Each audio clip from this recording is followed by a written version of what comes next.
Let me see. This, see this bar here? This one here. Uh-huh.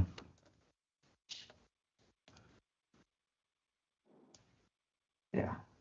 So you can go up all the way, and then you can see the mute and start button. So I just want to keep it like right. And then press mute. I'm unmuted now. Yes. Yeah. All right.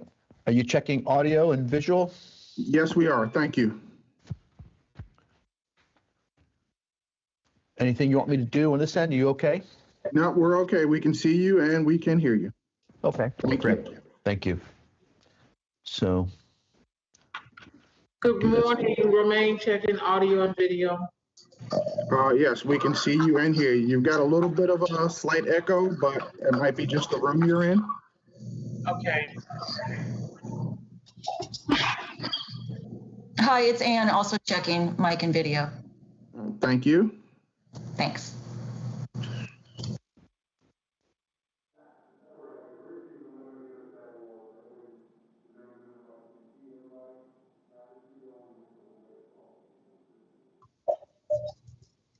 Hi, this is Remain again. Is that better for the echo? Yes, you're coming through clear. Still a little bit, but that sounds better than what was coming in before. Thank you. Okay, thank you.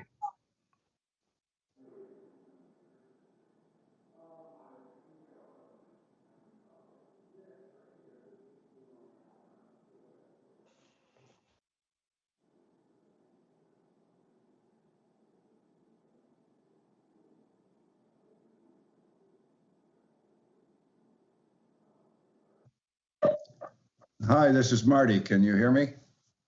Yes, we can. And we can see you. Thank you. Okay, thank you.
All right, Randall, we see you connected. Can you speak a few words and give us some audio?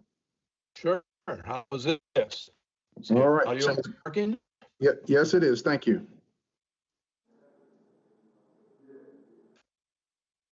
Great.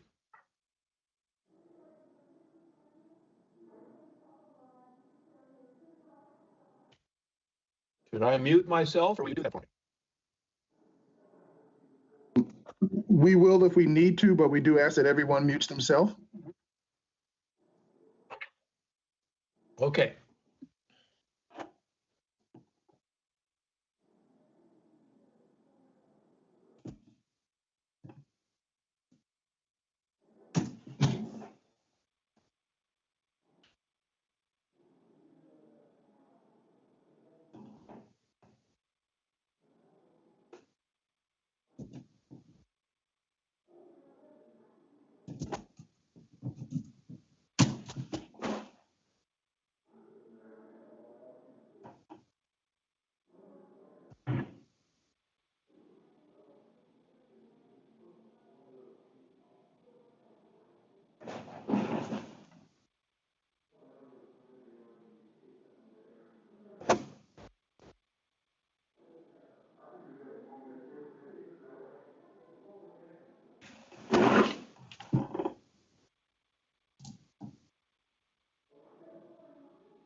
Testing, testing, 1, 2, 3. Testing, testing, 1, 2, 3. Can you hear me, Larry? Yeah, thanks, Chris. I just wanted to make sure the active speaker part was switching, and it did switch the program. Thank you. No problem.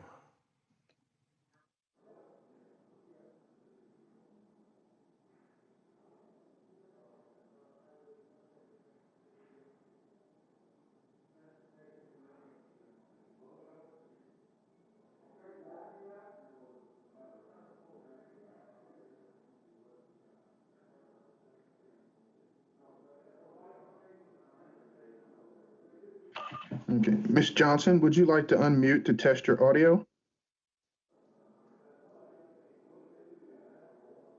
Liberty and justice for all. We must do so.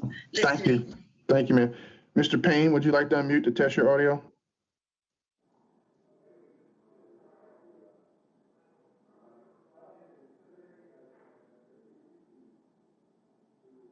Guess not.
Mr. Davis, would you like to unmute to test audio?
Subcommittee will come to order.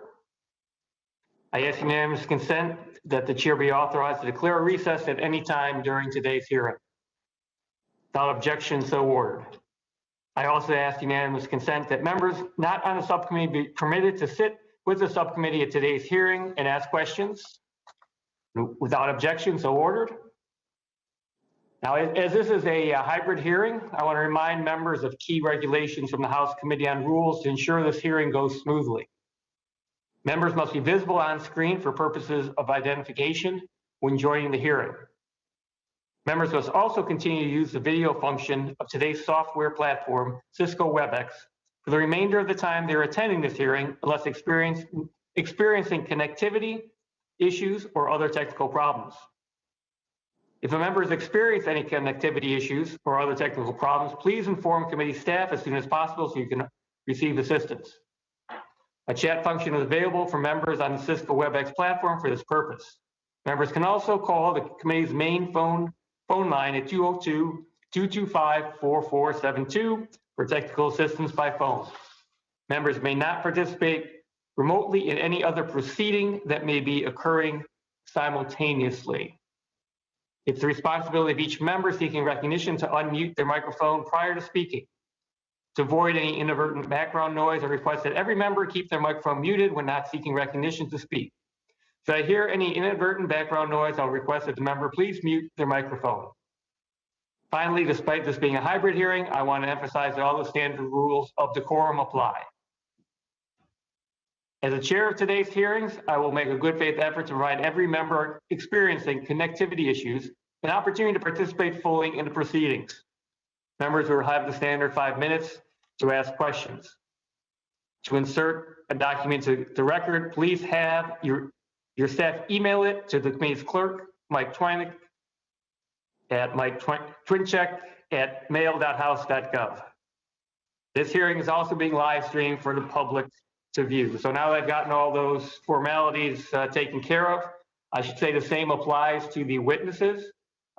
If you have any connectivity problems, we will make sure don't be concerned. We'll get all those things worked out. So we've been doing this for a few months now, and there's always some glitches, but hopefully everything will run smoothly today.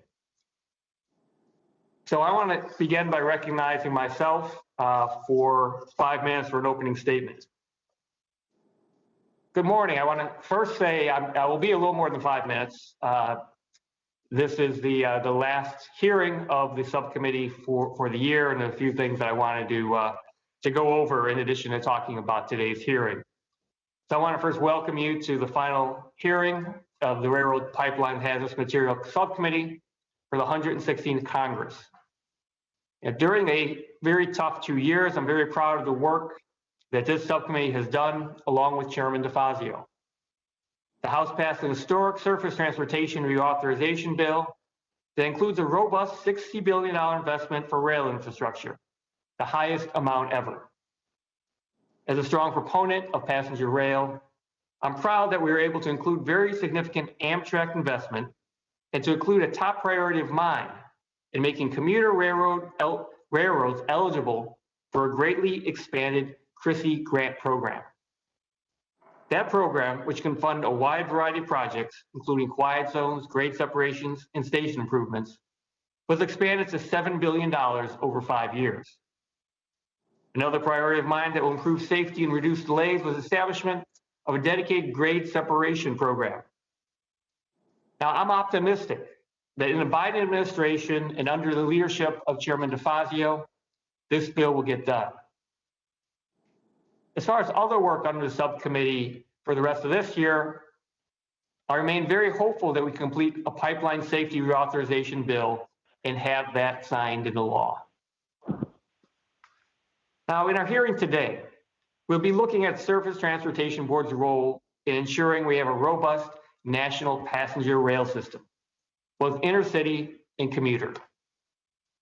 The STB was last reauthorized 5 years ago, and that authorization expired on October 1st. So this is a good time to be talking about this issue.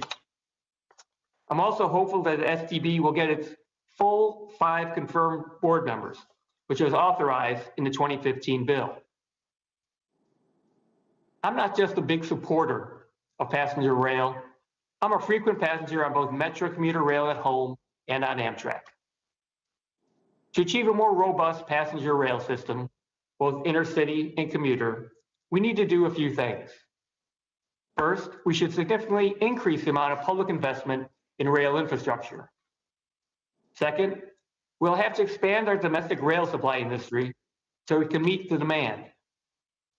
Finally, we'll need to establish a more balanced and efficient process to utilize existing trackage, much of which is owned by freight railroads, for expanded passenger rail service. Trying to expand passenger rail service on new right-of-way is just not feasible from a cost or time perspective in a majority of the country. In the places that it is feasible, we should have public investment while also encouraging private investment. But where this is not feasible, the expansion of current rail lines does not need to be contentious. Investments by the public sector to establish or expand passenger rail service can also help freight railroads by increasing freight capacity when not used by passenger rail service. This model in particular has been used to great success by BNSF Railroad. The Surface Transportation Board is a critical part of this future, which is why I wanted to have a hearing focused on the STB's role in helping achieve a better and more expansive passenger rail system. Congress in recent years has expanded STB's jurisdiction on intercity passenger rail, but more is needed. With respect to intercity passenger rail, the STB has a responsibility for adjudicating any disputes when Amtrak or another railroad wants to initiate new rail service on an existing rail line. In Northern Illinois, there's been a long-standing interest in starting new rail service between Chicago and the Quad Cities. A significant amount of federal and state funds have been allocated to this project, but it has been caught in continuing delays due to a lack of cooperation. We should look more at what could be done in situations such as this. Beginning in 2008, STB was assigned the task of enforcing the Federal Railroad Administration's on-time intercity rail performance metrics. The recent publication of the on-time performance rule by the FRA makes the STB's role in solving Amtrak freight disputes even more critical. Though it's mentioned in the written testimony, Amtrak may want to add more about the agency's desire for the STB to have additional authority and expertise to solve Amtrak freight disputes in a timely and cost-effective manner, just like the STB has done to resolve shipper disputes. Unlike Amtrak, Metra and other commuter railroads do not have a statutory federal preference prioritizing commuter trains over freight trains. Additionally, commuter railroads generally do not have standing to bring cases before the STB.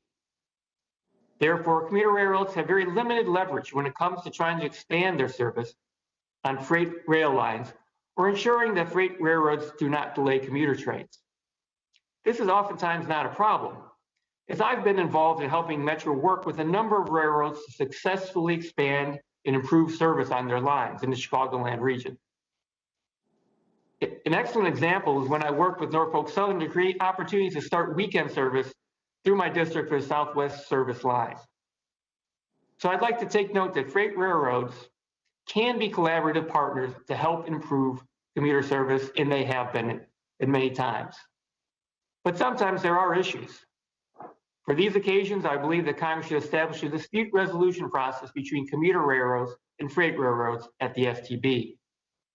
If this is not enough to help give commuters the type of service they deserve, perhaps Congress should take a balanced look at other options that can help improve service for commuters. With all these challenges, there must be a better, yet still balanced way that can achieve desirable outcomes for public and private stakeholders. I look forward to hearing from all of our witnesses today on the role of the Surface Transportation Board in helping achieve better passenger rail system. I'd like to welcome two witnesses in particular today. One is Metra's new chairwoman, Romaine Brown. Chairwoman Brown made history this year as the first African-American woman to chair Metra. She brings a lifetime of experience in public transit in Chicagoland to the position. Second, we have Marty Overman, current vice chair of STB, who I've known for about 45 years, although I hate to admit that for either of us. I believe this is the first non-confirmation congressional hearing he has testified at. So a warm welcome to both of you and all of our witnesses. With that, I thank everyone for their indulgence for this time here, and I'm going to yield to Ranking Member Crawford for an opening statement. Thank you, Chairman Lipinski, for holding this hearing, and thanks to our witnesses for being here today. I especially want to thank Chairman Lipinski for his leadership of this subcommittee and his willingness to operate in a bipartisan manner. I appreciate my friend's thoughtful approach on rail and pipeline safety issues, and will miss working with him, and I certainly wish him the best in every future endeavor. Our hearing today is to review how the Surface Transportation Board works to support passenger railroads. The COVID-19 pandemic has devastated our nation's passenger rail network. Amtrak has significantly cut its routes, announced large cuts to its workforce, and has requested record amounts of taxpayer funding for this fiscal year. We must work to ensure that Amtrak services return in a way that offers the most benefit to riders and makes responsible use of the taxpayer resources required to keep it running. We must also balance the needs of passenger rail with the most important needs of our nation's robust and resilient freight rail network. We cannot discuss important issues such as preference, on-time performance, and Amtrak schedules without fully considering the needs of the freight railroads and their rail network, which have continued to deliver essential goods throughout the country during this difficult year. The Surface Transportation Board, Amtrak, and the FRA have addressed these issues recently, including through decisions and rulemaking that seek to improve and modernize on-time performance metrics and standards.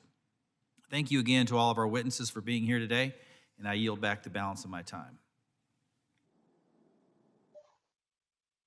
Thank you, Ranking Member Crawford, and you saved everyone time.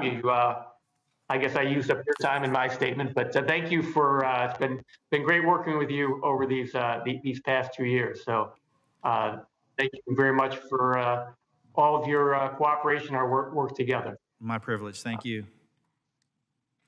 With that, I'm going to recognize the full committee chairman, Peter DeFazio. Thanks, Chairman Lipinski and Ranking Member Crawford for today's hearing on the STB's role in ensuring a robust passenger rail system. I would note it is Chairman Lipinski's last hearing, and I want to thank him for his years of service to this committee and all the constructive work he has done. This is obviously a challenging time for Amtrak. You know, the intercity and commuter rail has been decimated by the pandemic. You know, this puts, you know, additional burdens on both, you know, Amtrak's budget and on city and state budgets also. The House has taken the initiative now, well, 3 times, CARES, HEROES 1, HEROES 2, to pass a comprehensive COVID relief bill that would include support for Amtrak and commuter rail. Hopefully, the McConnell-led Senate will see the wisdom of providing some additional assistance in this time of economic crisis and pandemic in the near future. You know, passenger rail is an important part of the climate change puzzle. It is extremely efficient, fuel efficient, much more so than individual passenger vehicles, buses, and airplanes, obviously. You know, the commuter systems in particular take cars off our congested roadways and reduce short-haul flights. I think there's tremendous potential in city pairs that are 100 to 500 miles apart if we have dependable and at least higher speed service. I'm not even going to talk about high speed. You know, Eugene to Portland, 110 miles, supposed to be 2 hours, 35 minutes. Last time I took it was 3 hours and 30 minutes. If they could get it near 215 regularly, there are hundreds and hundreds of more passengers who would take that train every day rather than getting on Interstate 5, which is frequently blocked because of wrecks, and you can't predict how long it's going to take you to get to Portland. Same to Seattle. You know, these kind of city pairs have tremendous potential to displace commuter flights and to displace traffic on our highways. You know, but you know, they have to run on time. This has been a challenge in Oregon. As I mentioned, the southbound Cascade state-supported route had a 58.3% on-time performance rate. Totally unacceptable, and it's not a way to grow passenger rail service. You know, freight delays are a significant source of Amtrak delays. Most Amtrak trains outside of the Northeast Corridor run on tracks owned by the freight railroads. Freights are legally required to give preference to Amtrak when dispatching trains. This preference was part of the bargain when Congress many years ago created Amtrak and relieved freight railroads of their common carrier obligations to transport passengers. It was not rescinded, it was just transferred to Amtrak. But for many years, there have been questions about whether the freight railroads are holding up their end of the deal by giving preference to Amtrak trains. In fact, Congress included provisions to fix Amtrak on-time performance in 2008.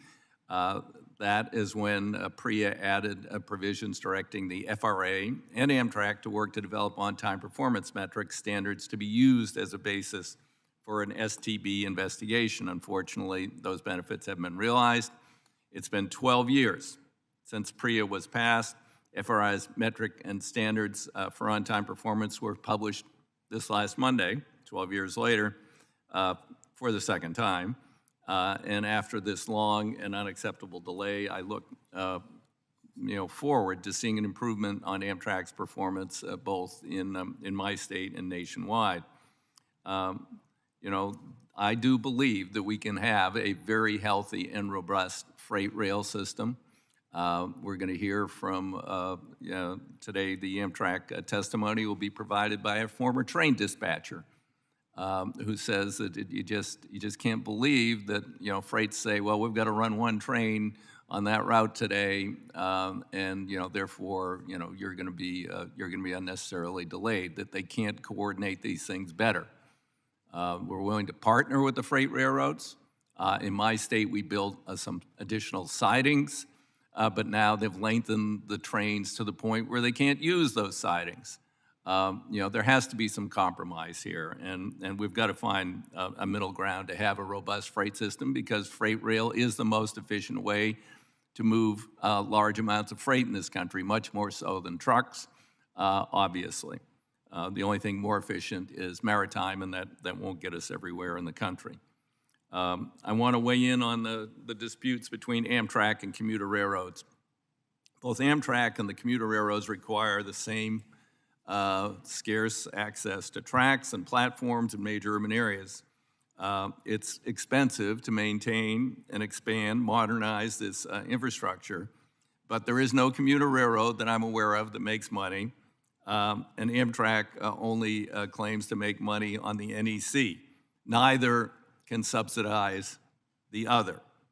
Worldwide, I'm not aware of any railroads, passenger railroads, that make money, although Virgin claims they do in England because they don't have to maintain the tracks. Pretty easy to make money if all you have to do is put a train set on it and run it back and forth. That's not the major expense. So, to say that we shouldn't be subsidizing commuter or we shouldn't be subsidizing Amtrak is just saying you don't want to run trains because everywhere else in the world they're subsidized. But my message to commuter and to Amtrak is you have to work together and resolve the massive challenges you face. And this committee will be happy to help play a role in facilitating that coordination and cooperation. With that, Mr. Chairman, I yield back the balance of my time.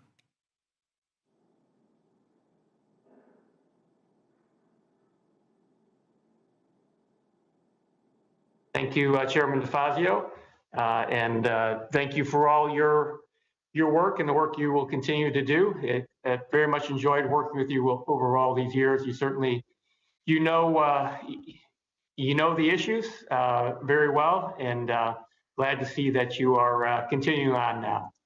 So With that, I want to welcome our witnesses for our panel today. We have Ms.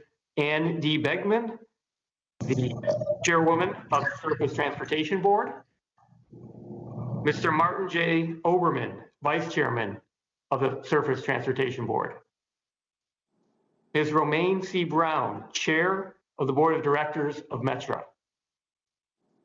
Mr. Stephen Gardner, Senior Executive Vice President of Amtrak, Mr. Ian Jeffries, President and Chief Executive Officer, Association of American Railroads, Mr. Randall O'Toole, Senior Fellow at the Cato Institute, and Mr. Paul Skoutelis, President and Chief Executive Officer, American Public Transit Association. Thank you all for participating today, and I look forward to your testimony. Without objection, our witnesses' full statements will be included in the record. Now, since your written testimony has been made part of the record, subcommittee requests that you limit your oral testimony to 5 minutes. And now we're going to proceed with the testimony in the order that I read out the names of the witnesses. And we will begin with Ms. Begman. You may proceed. Good morning. Thank you very much. Mr. Lipinski, this is also, I believe, my last hearing as chairman of the STB. So thank you for the opportunity. And I also would like to thank Chairman DeFazio and Ranking Member Crawford and all of the members for allowing my colleague Martin and I to testify before you. We greatly appreciate your interest in the Surface Transportation Board's work and welcome the opportunity to discuss our passenger rail service jurisdiction. I'll begin by discussing that role, and Marty will then discuss the board's other important work. And I also do want to acknowledge our other board member colleague, Patrick Fuchs, who was not asked to testify today. My two colleagues joined the board in January of 2019, and we have worked to timely resolve our cases and whenever possible to resolve them by consensus, and I want to thank them. As you know, the board's jurisdiction over intercity passenger rail carriers is more limited than its jurisdiction over freight rail carriers. In general, intercity passenger rail operations are subject to board jurisdiction when they provide rail service between two states. An example is Desert Express, which has proposed constructing a high-speed rail line between Southern California and Las Vegas, Nevada. There are also intercity passenger rail projects that operate within a single state, but still fall within the board's jurisdiction because of their extensive links to the interstate rail network, typically through their connections with Amtrak. An example is Texas Central's proposed high-speed rail line between Dallas and Houston. Initially, in 2016, the board found that it did not have jurisdiction over the project as proposed at the time because the line would neither have been part of nor sufficiently connected to the interstate rail network. However, in July of this year, the board found the proposed line would be part of the interstate rail network and therefore subject to the board's jurisdiction. This finding was based on new evidence presented by Texas Central, showing both a clearly defined through ticketing arrangement with Amtrak and a transfer service that would facilitate the movement of passengers in interstate commerce. In contrast, an intercity passenger rail service that operates within a single state and does not connect with the interstate rail network would not fall within the board's jurisdiction. For example, the board found in 2012 that the all-aboard Florida service planned between Miami and Orlando was not within the board's jurisdiction due to its lack of connectivity to the national rail network. Other examples of such operations include tourist and excursion trains, which typically operate within a single state and do not interchange passengers with the interstate carriers.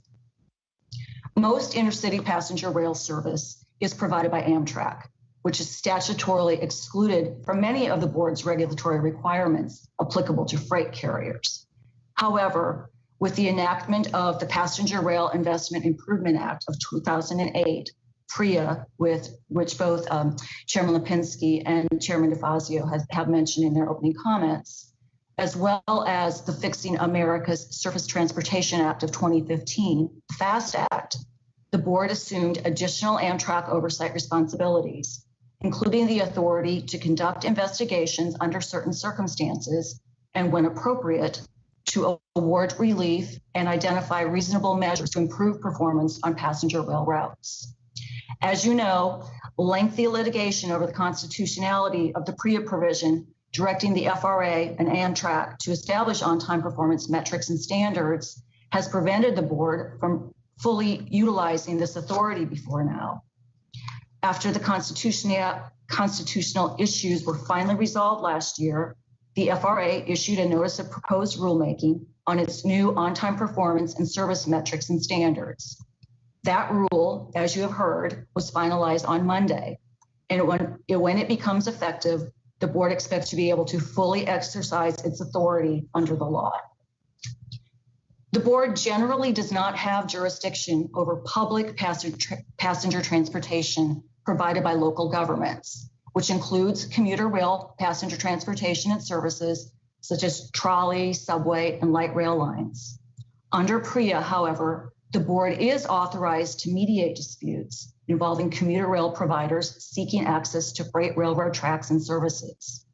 The board also has certain limited jurisdiction over matters involving commuter services, including establishing appropriate compensation paid by the commuter rail provider to Amtrak for use of certain Amtrak facilities when the parties cannot reach an agreement on their own.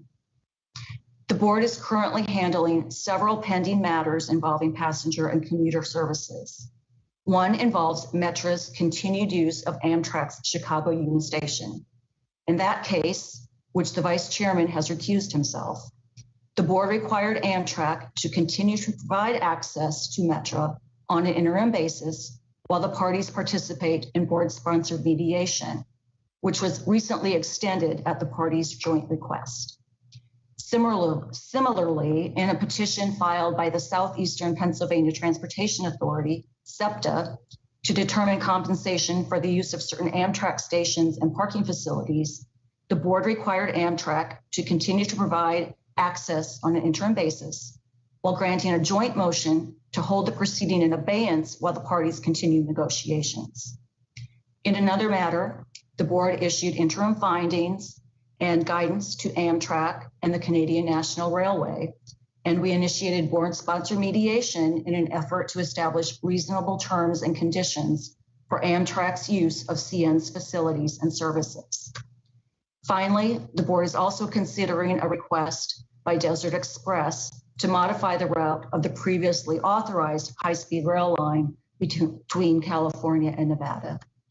As these proceedings are pending, we will not be able to comment further on them, but we did want to highlight them for the board. While freight matters do comprise the bulk of the work before the board, our passenger rail work is important. And I will now turn to Vice Chairman Oberman and thank the committee. Thank you, Ms. Begman, for your testimony, and I'll recognize Mr. Oberman. You may proceed. Vice Chair. Thank you. Good morning, Chairman DeFazio, Chairman Lipinski, and Ranking Member Crawford. I am delighted to be here. As the chairman said, it's my first non-confirmation appearance before Congress since I served there in 1959 as a page. I will say this, I am a champion of passenger rail, but it's my privilege at this hearing to really summarize for the committee what our activities have been in the last 2 years involving primarily our freight rail responsibilities.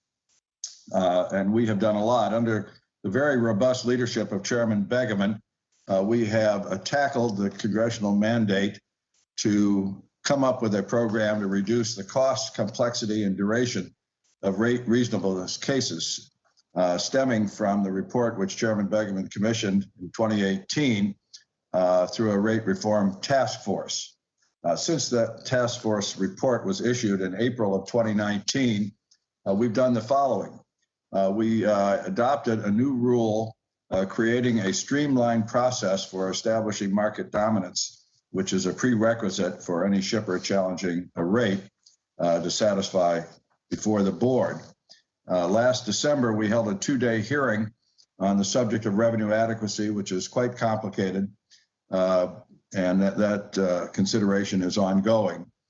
We also adopted a rule amending our waybill sample data collection regulation, so we will have a much more thorough database that will assist the board and the stakeholders in decision-making and analysis. And perhaps most importantly, we proposed a rule establishing a new rate reasonableness method called final offer rate review.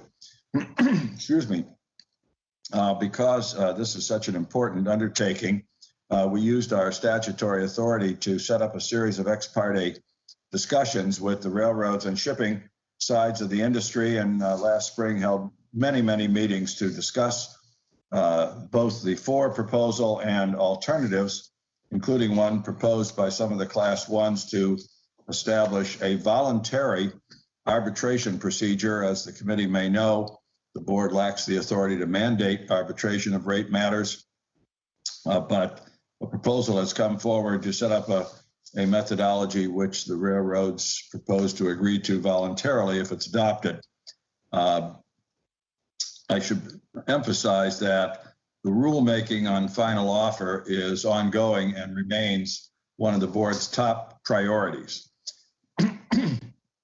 The other major area of undertaking was to consider issues involving demurrage and accessorial charges, which had begun to skyrocket back in 2018.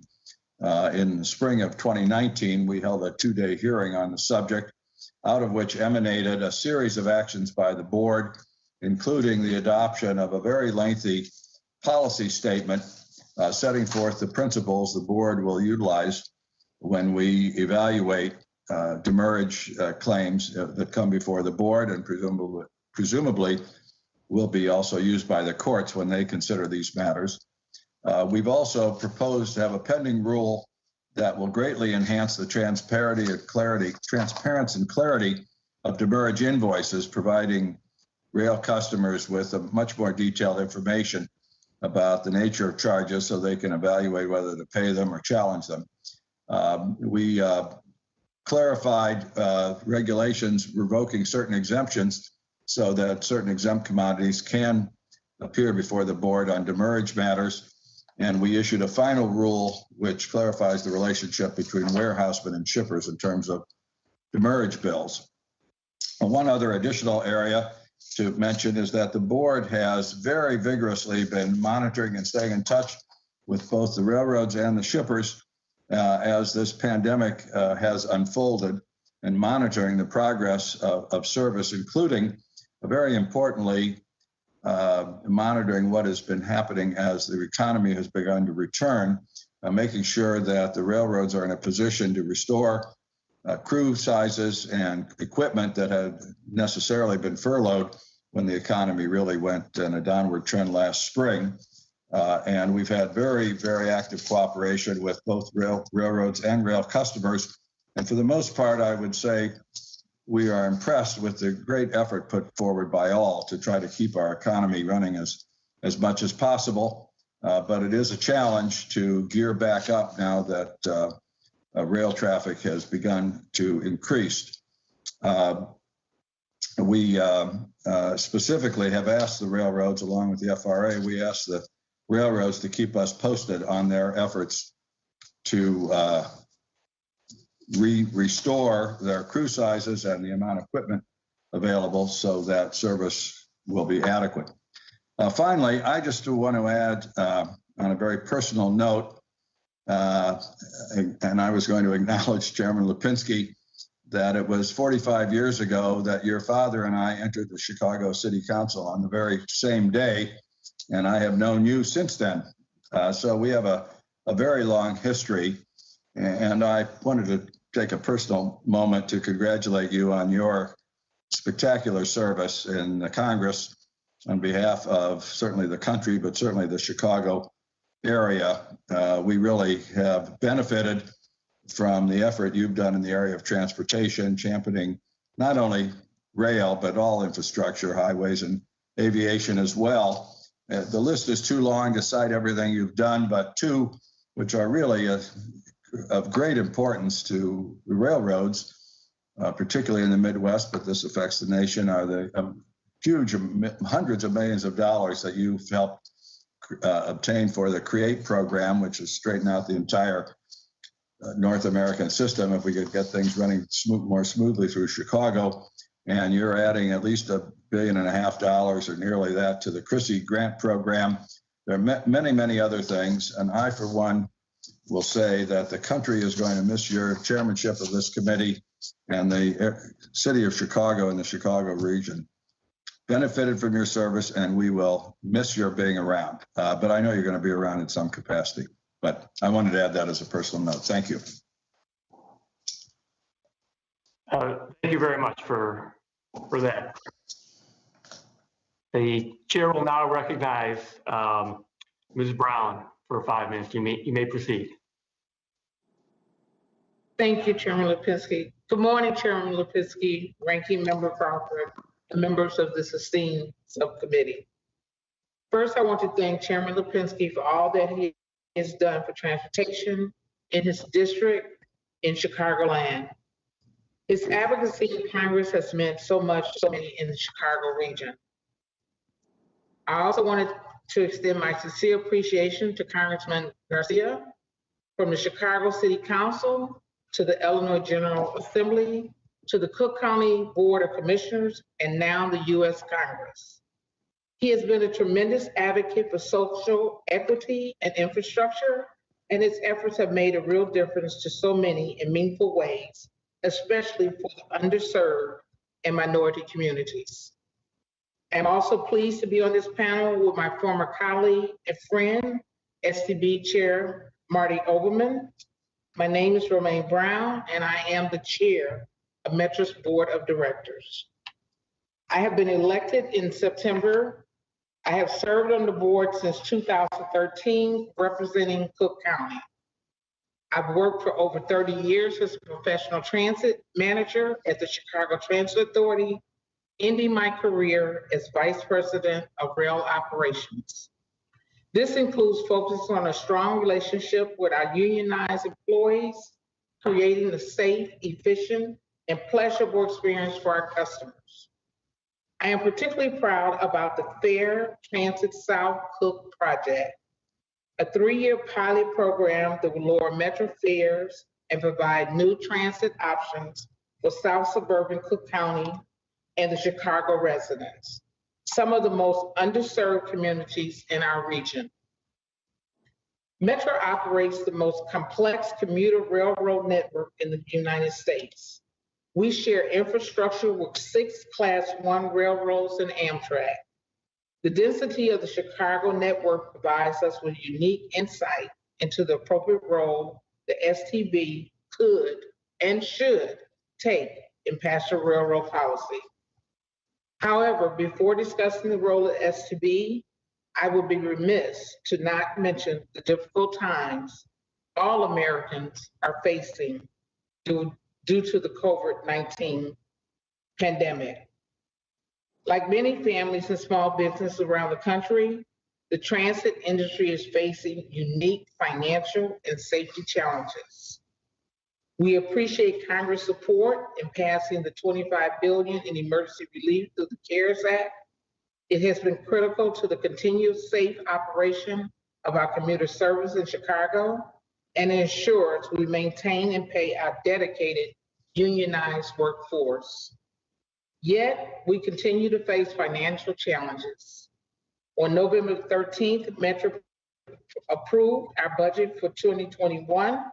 We are projected at least a $70 million budget gap in 2021 due to our extremely low ridership. We join our colleagues at the APTA and the many hardworking and dedicated rail labor unions in calling for this Congress to enact at least another $32 billion in emergency transit relief immediately. Simultaneously, the commuter rail industry faced significant operating and capital funding challenges that the federal government should address. The transit investment contained in this subcommittee Invest Act represents a significant progress for our agency, but more must be done. like creating commuter rail-only funding streams. We are a highly regulated, capital-intense commuter railroad. We are a passenger railroad without full standing at the STB. The STB is traditionally known as the economic regulator of the rail industry, focused on freight rail and shipper concern, but it also must play and can an important role in passenger rail policy. Yet, in its founding charter, it excluded public transportation provided by local government authorities from its jurisdiction. We believe that Congress should correct this situation and ensure parity and level playing field amongst all publicly subsidized passenger railroads. Since Congress created Amtrak in 1970, the growth of the commuter rail industry has been stunning. In the years of Amtrak's founding, there was only one commuter railroad. Today, there are over 30, and in 2019, our industry served nearly 500 million passengers. Over the last 50 years, as all of these new commuter railroads were created, it was clear that commuter operators should have the same rights and privileges as freight railroads and Amtrak. This is not an indictment of our freight railroad partners. As an operator in Chicago, we have developed close and reliable partnerships with freight railroads as we work together to deliver service through the nation's most congested rail corridor. In fact, our region owes much to the freight railroad industry through our successful partnership in the CREATE program. However, even great partnerships can be challenged. Yet, unlike Amtrak, we lack the same ability to resolve disputes over right-of-way, on-time performance, and track access at the STB. Metra looks forward to working with Congress as it debates surface transportation reauthorization, emergency COVID-19 relief, and of course, reauthorization of the STB. On behalf of Metra, I thank you for providing me with the opportunity to testify today, and I look forward to answering any questions you may have. Thank you. Thank you, Chairwoman Brown. Now recognize Mr. Gardner. You may proceed. Good morning, Chairman Lipinski, Chairman DeFazio, and Ranking Member Crawford, members of the subcommittee, and my fellow witnesses. Thank you for the opportunity to testify today about the Surface Transportation Board's key role in enabling Amtrak to effectively serve the nation. We strongly support the STB and believe the board needs updated authority and additional resources for passenger rail so we can achieve the service levels and on-time performance your constituents deserve. Congress created Amtrak in 1970 to take on a job that today's freight railroads no longer wanted. In exchange for Amtrak's assumption of these private railroads' common carrier obligation for passengers and the associated operating losses for passenger service, the freights agreed to allow Amtrak to operate wherever and whenever it wanted over their lines, to provide Amtrak trains with dispatching preference over freight, and to empower what is now the STB to ensure Amtrak's access to the rail network. It's been nearly 50 years since the freight railroads agreed eagerly to this bargain, and yet today, many of our host railroads fall short in fulfilling some of these key obligations. Mr. Gardner, if you'll suspend, we can't see you, and we need to be able to, you need to have your video on. We need to be able to see you for you to be able to testify. Yeah, absolutely. Is that better? We see you now. All right, sorry. You can continue. Great, thank you. Since our founding, Congress has had to clarify and amend the law to try and ensure host compliance. For example, by 1973, the freights had begun delaying Amtrak trains so severely that Congress enshrined this promise of Amtrak preference into federal law.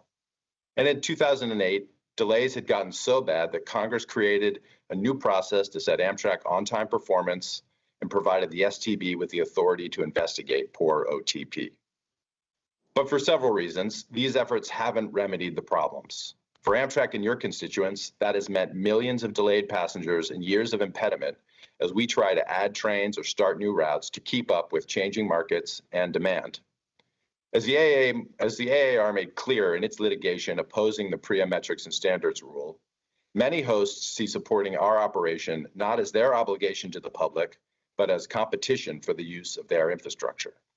But Amtrak wasn't created to relieve host railroads of their requirements to support passenger trains. It was created to help them reduce financial losses and ensure that passenger trains could still serve the country. We need this committee's help to restore your original deal with the freights. For example, you can provide us, as you have in the Moving Forward Act, a way to enforce our existing rights of preference. You can make real Amtrak's statutory ability to start new routes and add additional trains without arbitrary barriers.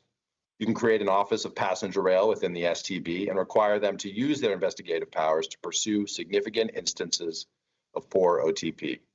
And you can require more efficient STB processes to grant Amtrak access to hosts and fairly set any compensation and capital investment requirements. To be clear, Amtrak strongly supports our freight railroads. We want the whole rail network to grow and succeed, and we have some great host railroad partners who deliver very good service to Amtrak. But today, many freights seem to essentially view us and our millions of passengers as an imposition to be minimized instead of a valuable public service to be supported. And this is why we and the STB must have clear and appropriate authority to support our mission. I'm pleased to say that just this week, FRA and Amtrak took an important step in this direction with the publication of the PREA Metrics and Standards Rule. This rule will empower the STB to investigate poor performance and help enforce Amtrak's preference rights, which could make a huge difference in train performance. As our CEO, Bill Flynn, recently testified, we're hopeful that with COVID relief funding and your support, we can quickly restore service and recover from this pandemic, setting in motion a new era of growth and a chance for Amtrak to play a significant role in helping reduce carbon emissions across the country. A rarely heralded fact is that the US has the largest rail network in the world, and yet we use so little of it for intercity passenger rail service. Fundamental reason for this is our inability to gain quick, reasonable access to the network and receive reliable service that we are owed under law. This has effectively blocked our growth and left much of our nation underserved. City pairs like Los Angeles and Phoenix, or Atlanta to Nashville, could clearly benefit from Amtrak service, and existing rail lines already connect them. Shouldn't Amtrak trains be serving these and many other similar corridors nationwide?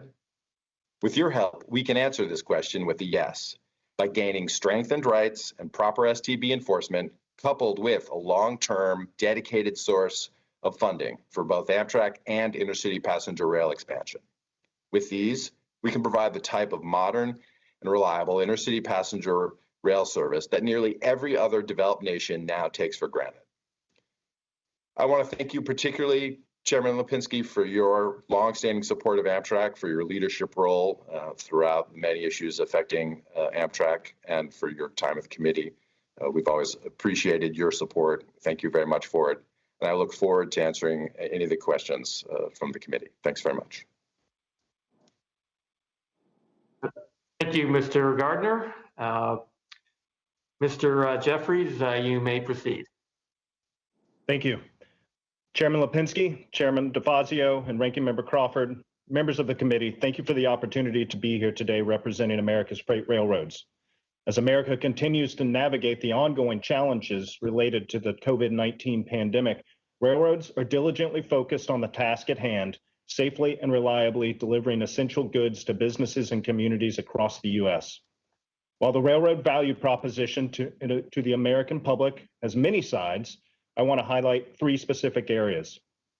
First, railroads have taken extensive steps to protect their employees from the coronavirus throughout the pandemic with required PPE use, strict social distancing policies, and rigorous cleaning procedures.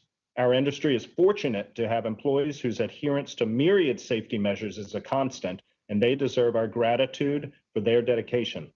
Second, railroads continue to provide safe and reliable service for customers across the economy. As a result of sustained investment and nimble operations, railroad service levels have remained strong this year, a reality that has been highlighted by federal officials and prominent customers alike. And broad safety measures are also encouraging, with the overall employee injury rate down 12% so far from 2019, while the train accident rate is down 11%. Third, railroads are playing a key role in helping support the nation's economic recovery. As businesses and consumer behavior has seen dramatic swings this year, such as the boom in e-commerce or the aggressive ramp up in auto manufacturing, or even the strong uptick in grain shipments, railroads have flexed operations to meet these challenges. Turning to passenger rail, freight railroads continue to work closely with Amtrak and other passenger partners, adjusting to meet changing needs in the face of unprecedented ridership challenges. While some passenger service offerings have been suspended in recent months, freight railroads stand ready to work with their partners to restore pre-existing service when appropriate.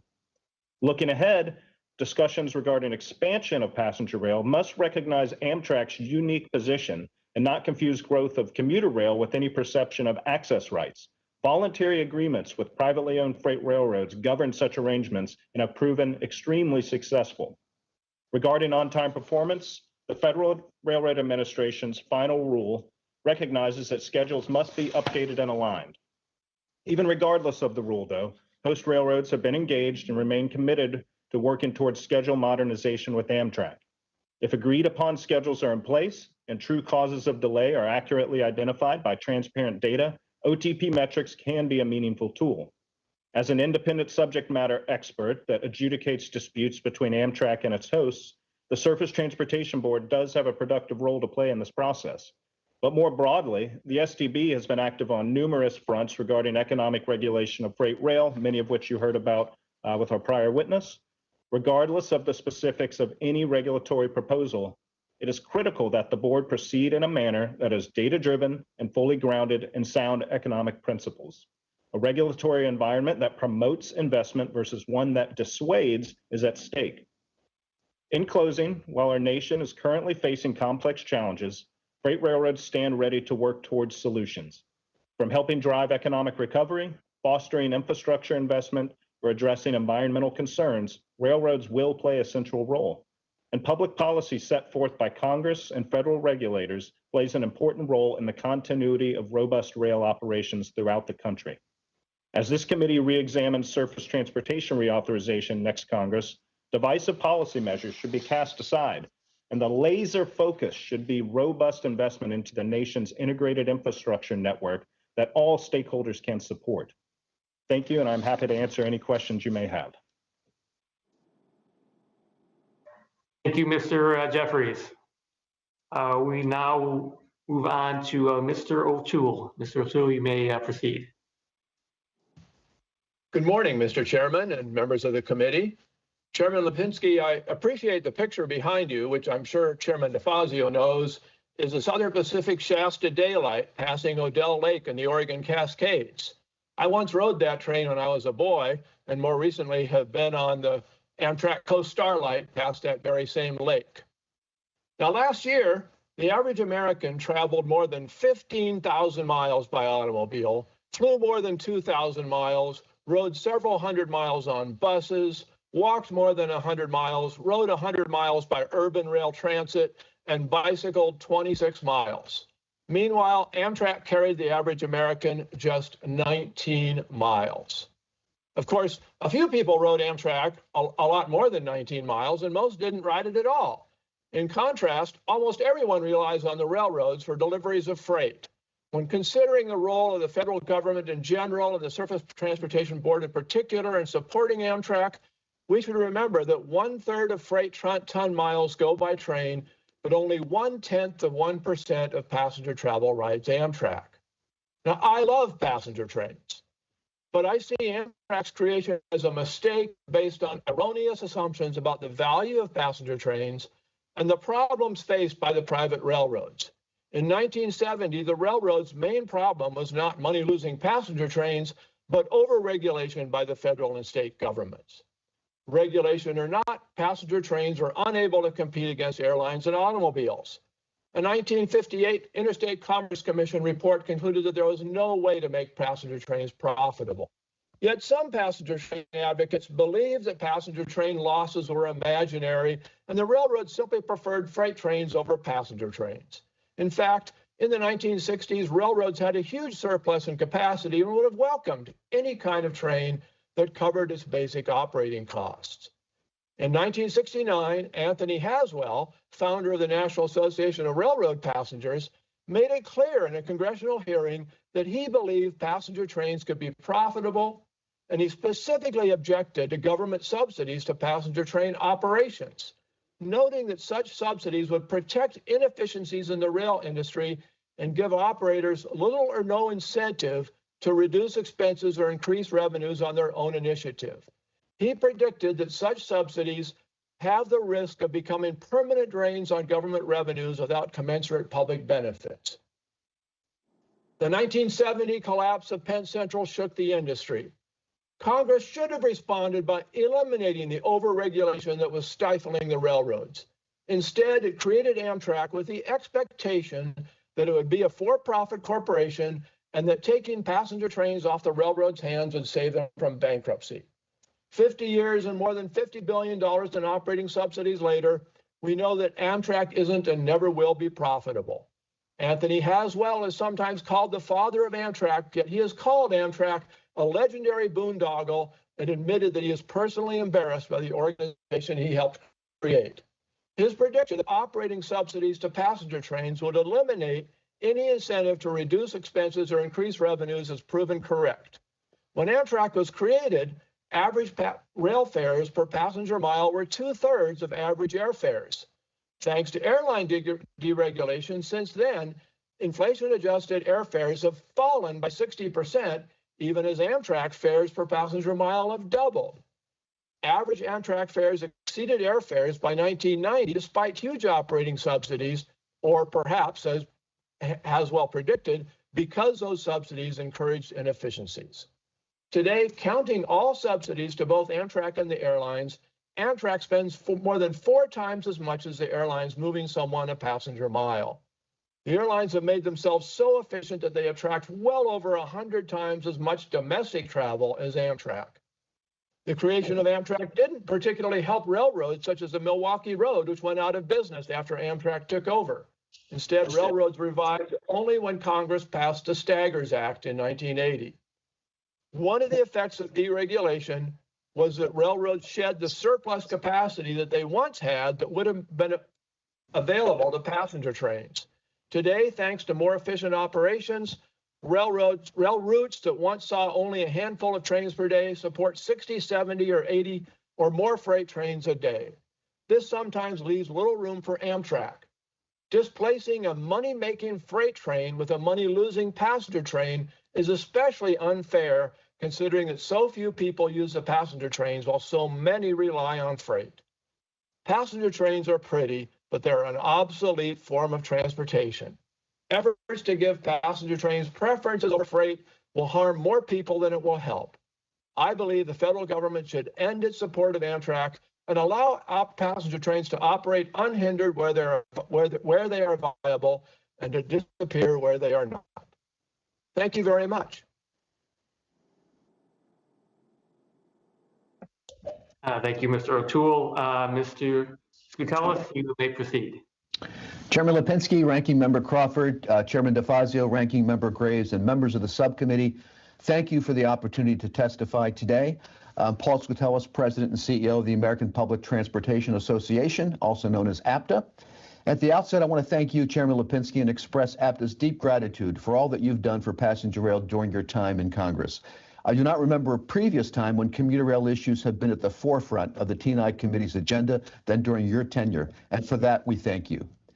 Commuter rail is critical to our economy, creating and supporting more than 200,000 jobs. Prior to COVID-19, the pandemic, 32 agencies operating as commuter railroads safely carried more than 500 million passenger trips a year, and ridership had grown over 9% over the last decade. Commuter railroads' success in advancing their reach is dependent in part on the Surface Transportation Board and its ability to adjudicate service disputes that come before it. Commuter rail connects people to jobs and to opportunity each and every day. For passenger railroads, including commuter rail, higher speed rail as well, access to freight railroad rights of way is essential to expand existing or to initiate new service. Commuter railroads are often at a disadvantage when seeking to utilize freight rail rights-of-way, as they have no statutory priority for such access. As the committee considers the Surface Transportation Bill in the 117th Congress, APTA would like to work with you and our rail partners to explore the best opportunities to ensure equitable access for all passenger rail on freight rail lines.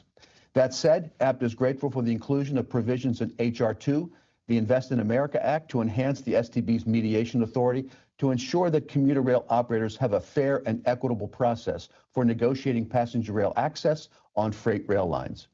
In addition, as part of a fair and equitable process, we believe that the STB must ensure that any unused capacity on freight rail lines is defined, that the railroad owner is fairly compensated for available capacity, and a process be established to enhance capacity on freight railroad lines where there is insufficient capacity. To that end, APTA recommends that the STB hold a capacity summit to discuss how best to allow for the efficient allocation and use of capacity on freight rail lines for passenger rail operations.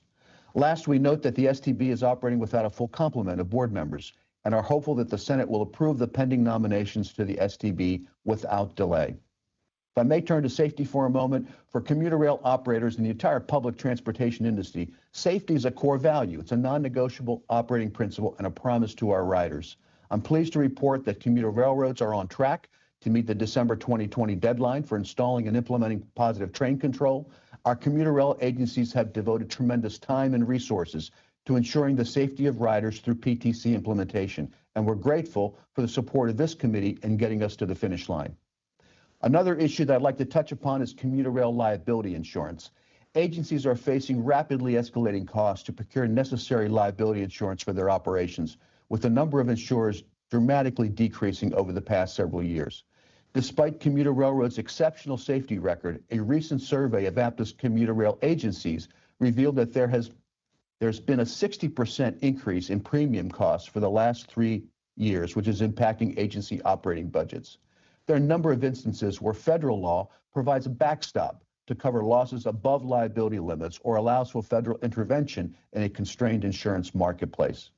APTA plans to propose a federal liability insurance framework for commuter rail in advance of the next surface transportation authorization for this committee to consider. I also want to take this opportunity to discuss public transportation's continuing need for additional COVID-19 emergency relief. The $25 billion in CARES Act funding provided critical lifeline to the industry, enabled our agencies to serve first responders, hospital workers, and grocery store clerks every day. According to the Federal Transit Administration, public transit agencies have obligated 94% of CARES Act funds, $23.4 billion of the $25 billion appropriated. ASTA estimates that the additional need for emergency funds is now at least $32 billion. Without additional emergency funding, many commuter rail agencies and transit agencies will need to consider cutting services, routes, and furloughing workers. Federal support is critical to ensure that operating agencies, including our commuter rail operators, can reposition themselves to survive and to move forward to serve their communities. Time is of the essence in securing this additional emergency funding. To that end, APTA strongly supports H.R. 925, the HEROES Act, which provides $32 billion of emergency transit funding. We stand ready to work with this committee and Congress to ensure that COVID-19 emergency funding for public transportation is passed before the end of the year. Lastly, APTA is grateful for the robust funding for public transportation and passenger rail in the Invest in America Act and focus on investing commuter rail through the Consolidated Rail Infrastructure and Safety Program known as CRISI. APTA encourages the committee to continue this robust funding as it considers the Surface Transportation Authorization Bill in the 117th Congress. On behalf of APTA, thank you for giving me the opportunity to testify and to share our thoughts on the Surface Transportation Board. Look forward to answering any of your questions. Thank you, Mr. Skatelis. At this time, before we begin questions, I'd like to ask unanimous consent to enter into the record statements from the Rail Passengers Association and the States for Passenger Rail Coalition. So without objection, so ordered, those will be entered into the record. All right, we're now going to move on to member questions. Each member will be recognized for 5 minutes, and I'm going to begin by recognizing the chairman of the full committee, Mr. DeFazio, for 5 minutes. Thank you, Mr. Chairman. I have to be at another modal briefing in 5 minutes regarding the 737 MAX, so I appreciate the opportunity to go first. I'll just ask one question in the interest of time. Mr. Gardner, it's been presented that essentially it's freighter passenger, it's a zero-sum game. In recently conversing with you, I found out something I didn't know, that you have a history doing dispatch.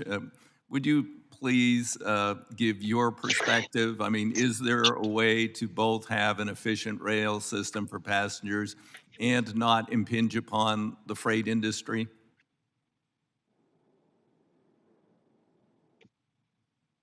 Mr. Gardner, could you unmute and answer if you're still there? Thank you, Chair DeFazio. Yes, we. Yeah, can you hear me? Now we can. Can you hear me? Yep. Chairman DeFazio? Yep. Go ahead. Uh-oh. Chairman DeFazio, can you hear me? Off and on. Okay, thank you. Chairman DeFazio, yes, absolutely, we can find. I don't know what kind of Wi-Fi or connectivity you got down there, but it's not too good. I'm sorry, Chairman DeFazio, can you hear me well? On and off. Try again.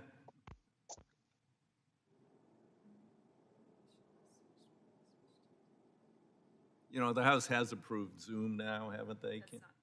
Okay.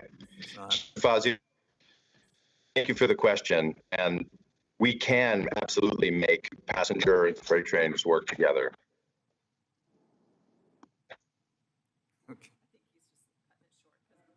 Okay, all right. I guess we'll take that as an answer to be expanded upon at some future time when you have when you're here in person. So thank you, Mr. Chairman. I got to go to this other briefing.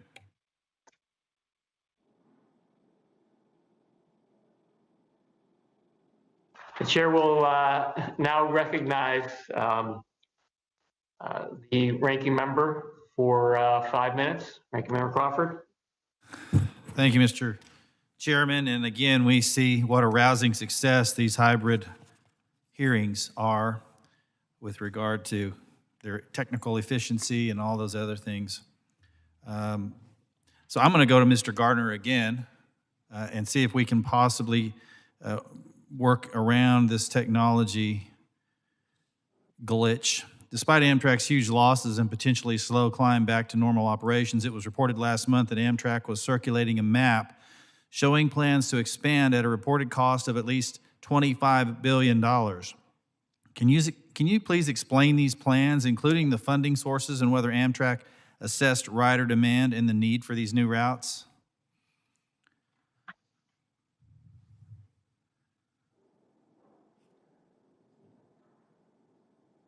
That question was from Mr. Gardner. Okay. Again, no, I could hear you better if you were sitting here in the committee room, but we're doing what we can.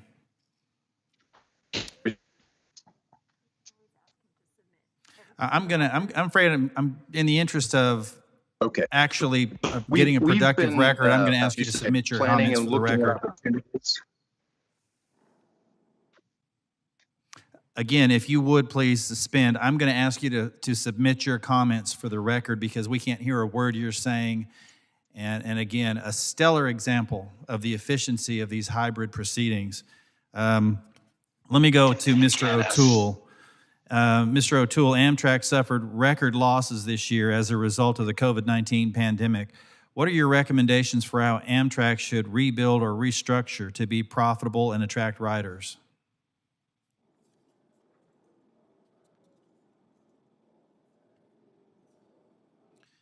And again. Here. All right, I've unmuted now. I think the COVID-19 pandemic has given us an opportunity to sit back and reevaluate our transportation choices.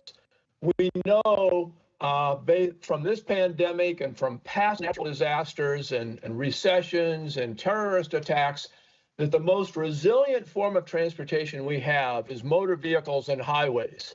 And yet our government policy in many states, and to some degree at the federal level, is to de-emphasize highways and to emphasize mass transportation, particularly rail transit and urban bus transit.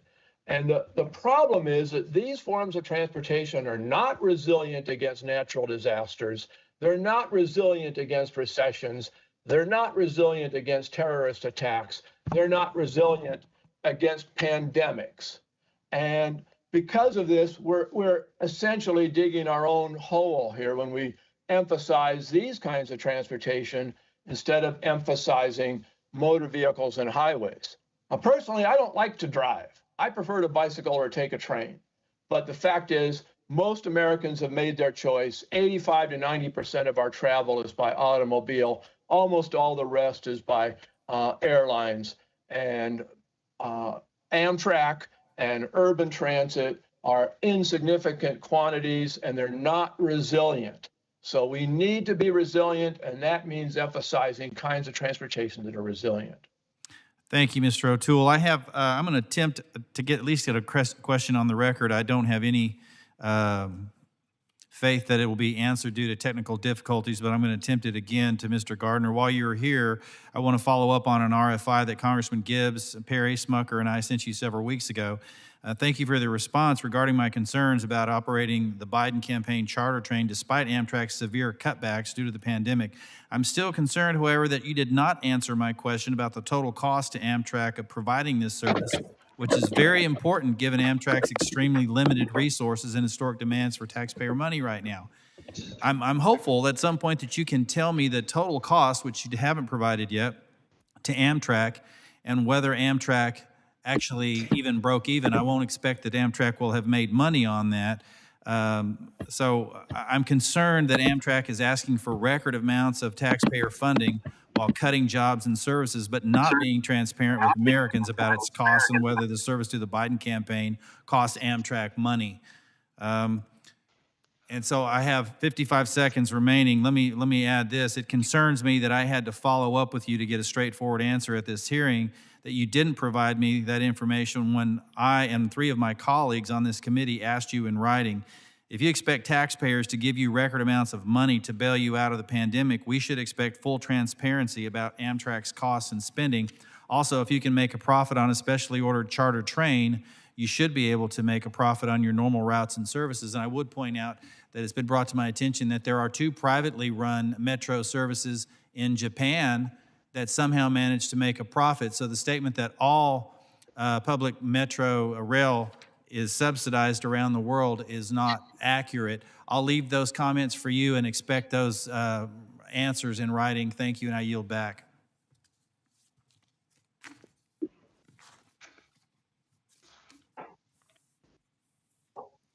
I now will recognize myself for 5 minutes.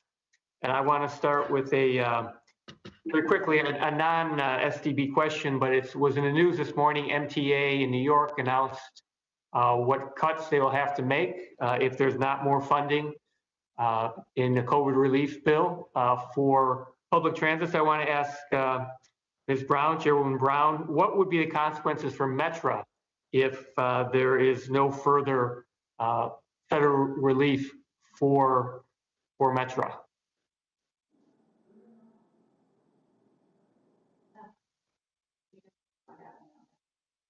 Question. Thank you, Chairman, for your question. The current ridership we have done for passengers and employees is currently between 8 to 15%, depending on which of the 11 lines that you're riding on, due to pre-pandemic ridership. We saw an increase in numbers prior to the latest spike in positivity, and we continue to provide service on all lines and have but put out additional trains and service since the reduction service in March for the social distancing. Our employees remain the core success, including employees of the Union Pacific and the BNSF, operating 4 of the 11 lines. A testament to our dedicated employees is the fact that we have not had to cancel any of our scheduled service due to the pandemic. I hope that answers your question. Do you have plans for what you would have to do if you do not receive any further funding? Yes, we do have a plan that we're currently exploring on what would cost if we do have to expand our service further for the pandemic, and we can get back with you in writing with those answers. Thank you very much. Mr. Chairman, may I make a comment on that to address your question as well? This is Paul Skatelis at APTA. Yes, you do it quickly because I have another question I'm going to come back to you on. So. Thank you. We have conducted at APTA a survey of our membership across the board, all commuter rail agencies, bus agencies, multimodal, and determined about 60 days ago that about half of all of the agencies were proposing to reduce services, cut back their routes, and lay off employees if not additional resources were made available to them. And on the business side, it's also true that the businesses supporting the industry are very much hurt by this and impacted, with a third of them, in fact, likely to go out of business altogether unless there is some intervention to provide some additional resource. Thank you for my ability to answer that. Thank you. And I'm going to go quickly. I'm going to give Mr. Jeffries a minute and then Mr. Skatelis a minute.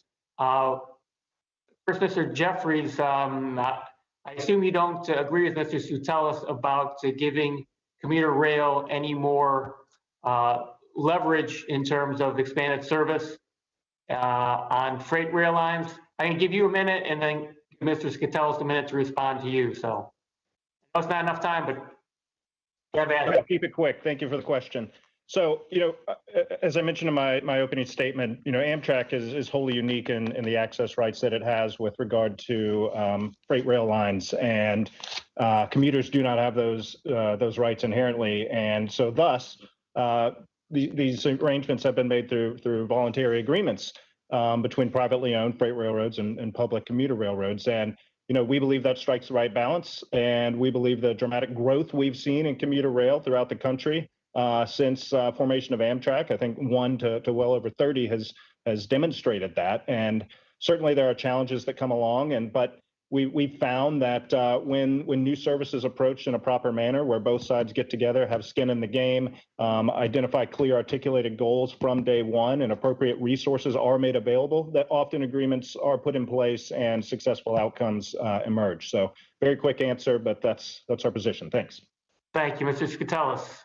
Yes, I would say, first of all, we all want a healthy rail system supporting the freight railroads, but we also want to be able to support the needs of our communities and the people who rely on these services.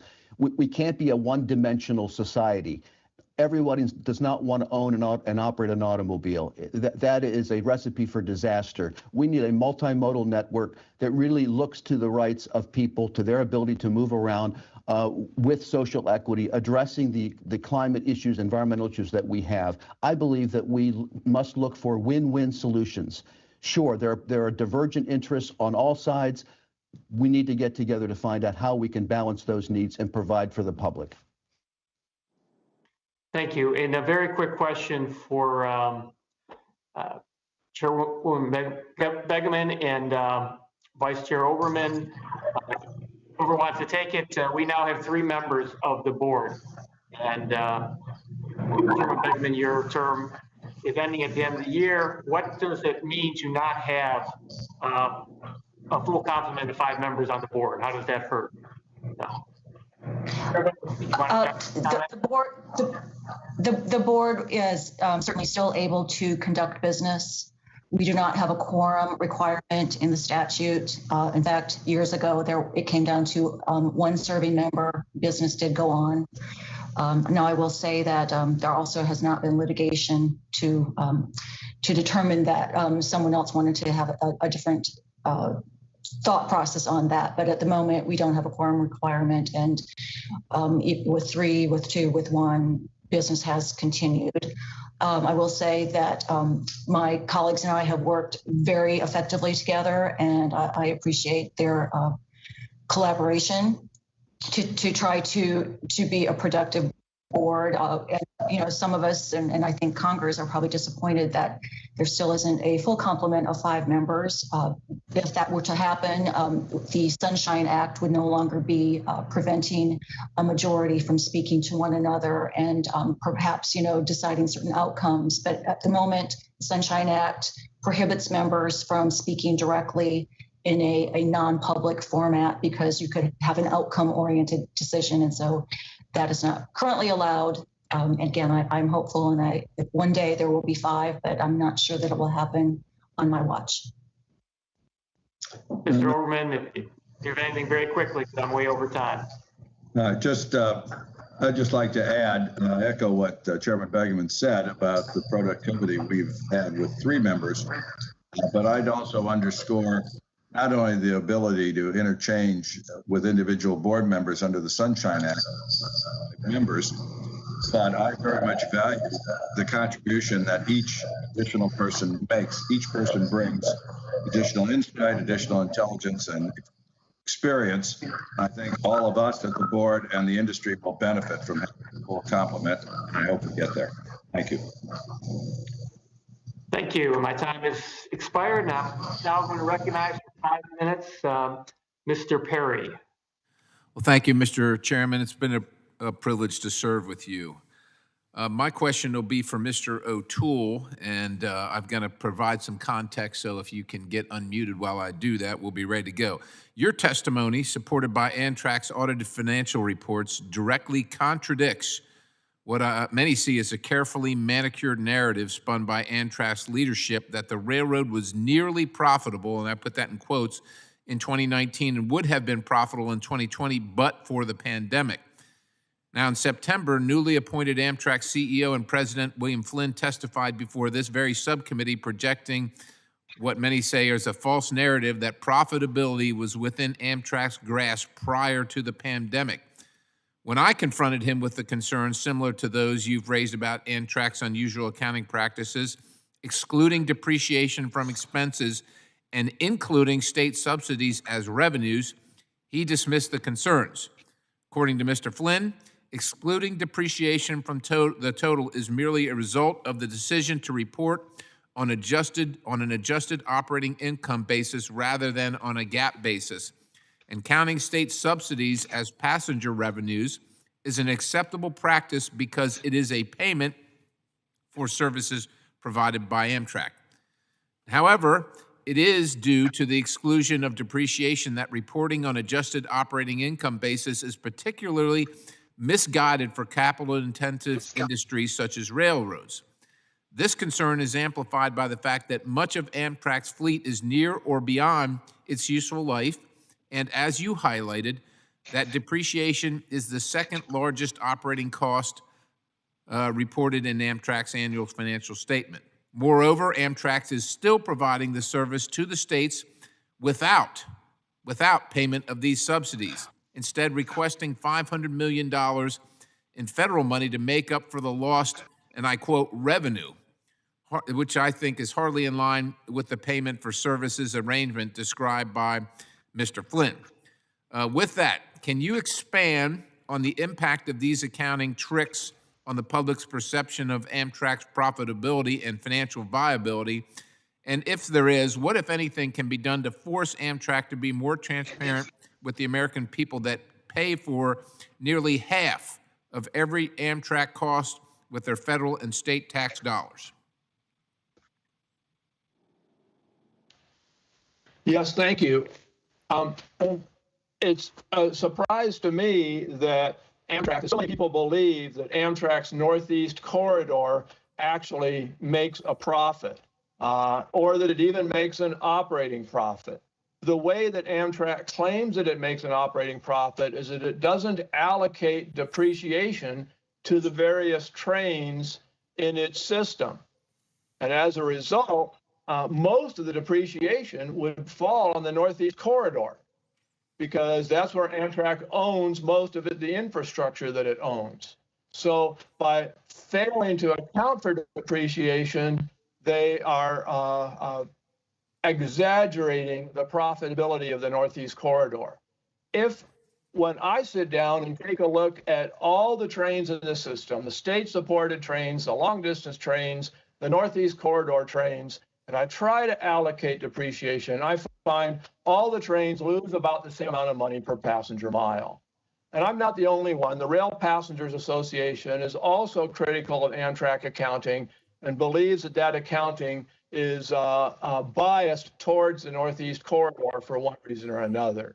So I think the biggest effect of Amtrak's accounting tricks, as we both call them, is that it makes the Northeast Corridor appear more valuable than it really is, when in fact, the Amtrak only carries about 6% of intercity passenger travel in that corridor. The vast majority of intercity passenger travel is carried on highways in that corridor and in every other corridor in the United States. Thank you, sir.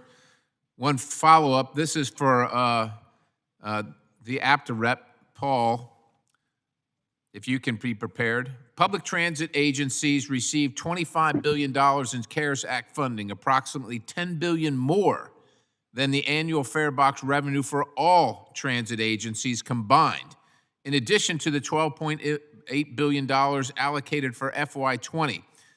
Despite this massive amount of spending, you claim public transit agencies need an additional $32 billion in federal spending. Otherwise, they will begin cutting routes and furloughing employees. If this request is met, the combined spending between the requested amount, FY20, FY21, and CARES will exceed $82 billion over 2 fiscal years.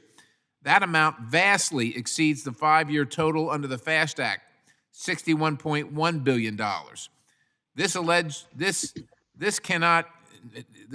need cannot be explained by the impact of the pandemic, as far as I can tell, nor can COVID explain the 8% drop in nationwide ridership from 2014 to 2019 and the $106 billion in state of good repair backlog that predated the pandemic. These demands are a transparent attempt to force the taxpayer to bail out the transit sector from a crisis, quite honestly, of their own making. Do you believe, this is a question, do you believe it creates a moral hazard to reward decades of financial irresponsibility and mismanagement with over $80 billion in taxpayer subsidies? And how can you reassure my constituents, my bosses, that transit agencies can be good stewards of taxpayer money moving forward when they have failed to do so in the past? Well, thank you for that question. Let me begin by sharing with you, first of all, with regards to ridership nationally, just leading up to the pandemic, the 2 quarters preceding, national ridership on transit had been up. And that was in contrast to the decline that you recognized. I will say as well, you've got to really look at the finances of how transit organizations function. You mentioned the fare box revenue, which is a significant portion of their revenue. However, every transit agency also depends on local support of some kind, state or local support for funding their operations. In many cases, it's 50% or higher. And so what the pandemic has done is not only take away the fare box return from ridership, as we saw ridership decline as high as 90% on rail systems and 70% overall for bus systems, but it also took away the notion that we would continue to see increases in sales taxes, payroll taxes, property taxes, and the like, which are some of the means of which support public transit agencies. And they vary by financial structure across the country, just depends on the local circumstances. So the need for those funding is not simply the loss of fare box revenue, it's the loss of other revenue sources for the agencies as well. Thank you, Mr. Chairman. I yield the balance. Thank you. Chair will now recognize Mr. Payne for 5 minutes.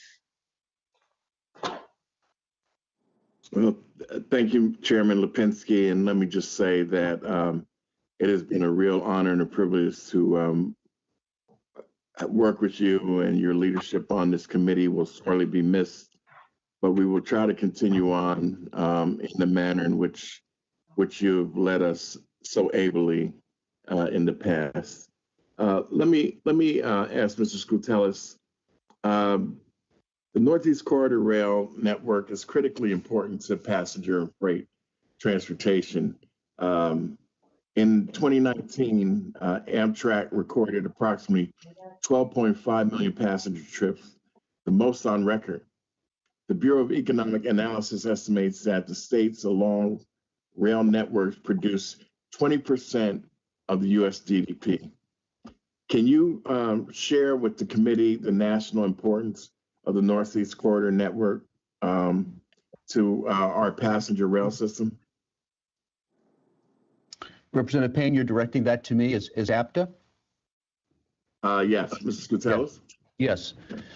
Well, certainly it's a critical piece of our transportation network, both in terms of mobility, giving people the options to travel in that corridor, and as you well cited, the economic impact that it has both in that region and really across the country. What's not often recognized is the business aspects of those services. Certainly the people who ride them every day are a top concern, but the benefits derived from many businesses across the country who are not located in the corridor derive benefits from the economic impact of having that generation of new business and income. So it's critically important. It is part of an integrated network of services. Urban transit as well as the intercity transit is something that we are strong advocates for and believe that our people and our communities need options today. They need mobility options, and mobility is a basic freedom that people need to conduct their lives.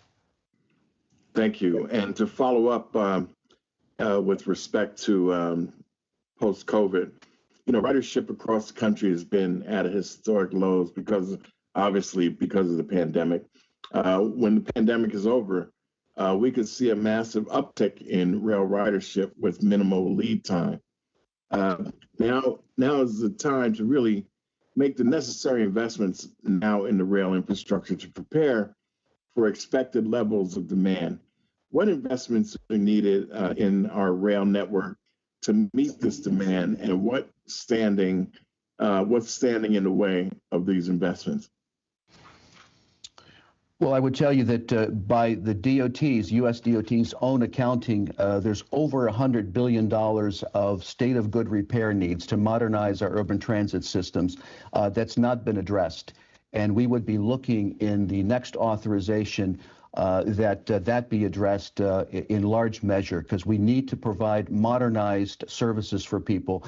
That takes investment in new facilities and rolling stock and expansion of service.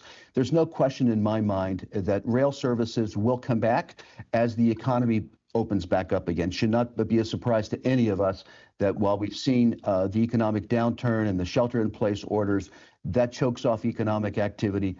Transit, urban transit, intercity rail, and the like really are dependent on moving people, and it's a function of economic activity. So we need to make these investments now to prepare for that time very soon when this economy will begin to be back open and running.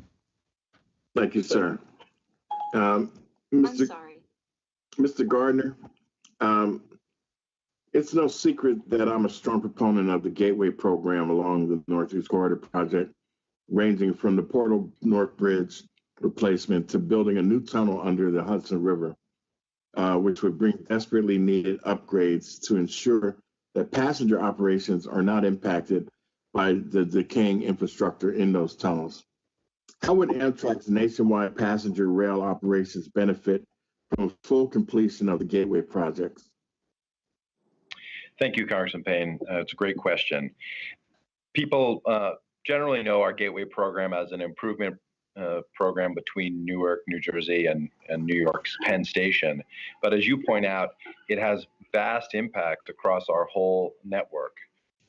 Roughly 17 million of the 32 million passengers that Amtrak had pre-COVID ride somewhere on the Northeast Corridor, and 2 out of every 3 trips begin or end at Penn Station. All the routes to the Southeast, of course, begin at Penn Station for our long distance trains and head through this area. Loss of mobility underneath the Hudson through our North River tunnels would have catastrophic impacts. And we don't need to wonder about this. We saw it after Sandy, and we see it when we do have infrastructure problems that render our current crossing disrupted. So there's a massive impact across our entire Northeast Corridor because New York really is the epicenter of the rail system for passengers. It's New York Penn Station is the largest and busiest transportation facility in North America. and 450 or so thousand riders a day. And they all rely on 1910 era infrastructure to deliver essentially full capacity service. And we, through the Gateway program with our partnerships with the two states and with the Department of Transportation, aim to upgrade this infrastructure, to make it reliable, to put it in a state of good repair, and then begin an expansion program so that rail can continue to grow as an important means of transportation in the corridor. Thank you. Absolutely. People don't understand if that North Portal Bridge fails, traffic stops between Boston and Washington, D.C. So it's crucial, and that tunnel as well. So it's very vital that people understand what that project means to the Northeast Corridor vis-a-vis and also the country. Thank you, and I yield back. Chair will now recognize Mr. Davis for 5 minutes. Thank you, Chairman Lipinski. Dan, it's been great to be on your subcommittee. It's been great to serve with you in this great institution. You're somebody who just gets things done. And this committee and all of us on it, on both sides of the aisle, are going to miss you. I'm going to miss you here because you're one of my good friends. And to know that you're not going to be a voice I can go to on rail issues on a regular basis is difficult. But I know that I can still pick up the phone and give you a ring. I just appreciate you, and I want to make sure that I got a chance to say that at this hearing. Also, you've made countless friends, and some of them sitting at the table. Mr. Overman, unfortunately for both of us, Mr. Jeffries also. But, you've made a difference too. Look at what happened with CREATE in Chicago. I see the benefits of that in my district downstate, what you have done over your time here in this institution. You're going to leave a legacy of success when it comes to transportation, but you're also going to be leaving a lot of friendships that will never go away because you are such a good friend. And I thank you for that, sir. I do want to say thanks to the witnesses. I appreciate the opportunity to talk about issues that affect my district, especially with Amtrak. And I wanted to go to Mr. Gardner with the time that I have left in regards to the Illini-Saluki service in central Illinois. I spoke with your CEO just a few months ago, and I want to know what has been done to further address the possible short shunting issues that are causing some delays on that line that are just unfathomable and really impacting my constituents' ability to use your service. What can we do? What can we learn from you as to how that is being addressed right now, sir?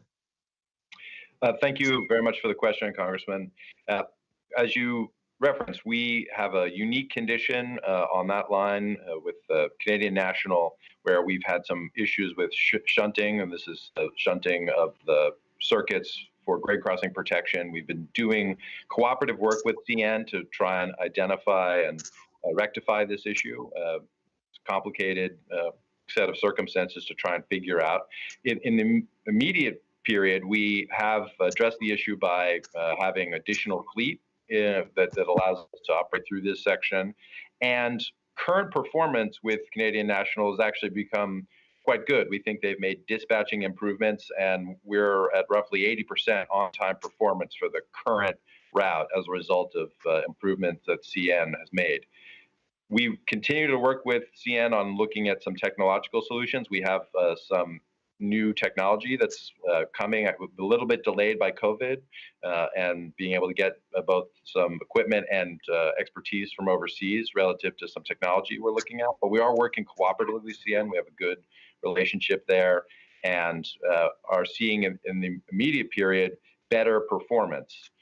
We still aim to adjust the schedules there and get better performance as we see today. On the current schedule, we think there's more to achieve.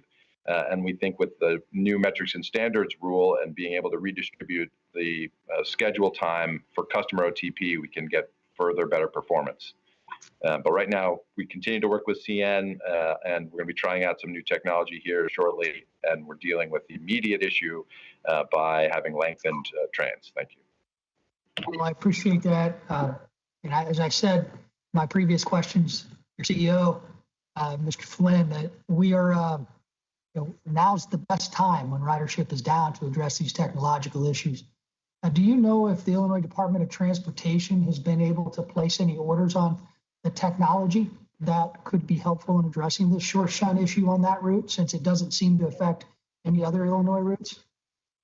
So we, as far as I understand it, Amtrak and CN are looking at this, and we are out to procure some additional equipment here to test this technology in the environment. As you say, it is a unique circumstance to this one area, and so we've worked together, and FRA has been part of our conversations to understand what is driving this condition, but we are going to test this new technology, and we are hopeful that we'll find a good solution other than the lengthened concepts we have today. And as you pointed out, now's the exact time we want to solve this, so that as we recover from the pandemic and envision serving more passengers, we can do so reliably to your district and with better performance over that route.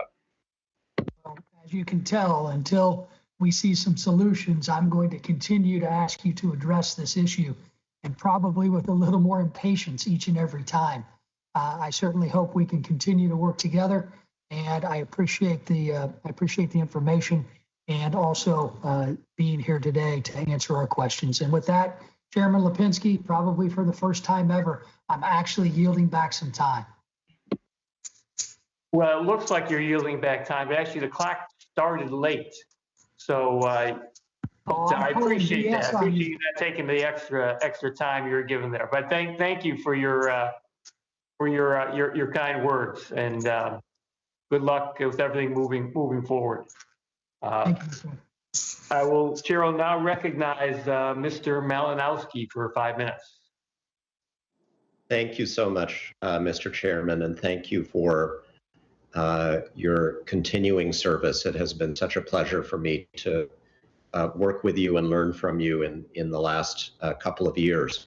I have a couple of questions. I first want to respond to a point that was made just a little while back, a suggestion that somehow there is a moral hazard created by the federal government subsidizing or investing in our nation's passenger rail and rail infrastructure. It's a very, very strange comment to make, recognizing that in fact taxpayers subsidize every form of transportation in the United States, including all of us who drive cars on our nation's highways, which after all are not built or maintained by the private sector. And we do it because we, not just as a public service, but because we recognize that transit of all kinds is absolutely critical to keeping our economy moving. I wish that didn't have to be said, but here we are. I have a couple of questions for Mr. Gardner, building on some of the points that my colleague, Mr. Payne, made. Back in September, we had a hearing with the Amtrak CEO, Mr. Flynn, and in an exchange with me, he told me that he was hopeful that the Portal North Bridge, a key part of this Northeast Corridor work that we have to do, the construction on the Portal North Bridge could begin as soon as early 2021. And so, Mr. Gardner, I wanted to just ask if you have any updates for us on that, any more definitive estimates of when we will see work actually beginning on that critical bridge. Thank you, Congressman Malinowski. We are making good progress on the Portal North Bridge program. As you know, the critical next step is to achieve a full funding grant agreement between the Federal Transit Administration and New Jersey Transit. And so I know that New Jersey Transit is working very hard with FTA to accomplish that, with the goal of completing it certainly this year, the end of this year. We have a role in that in that arrangement by just cementing our agreements with New Jersey Transit on their execution of the program, and that's going well.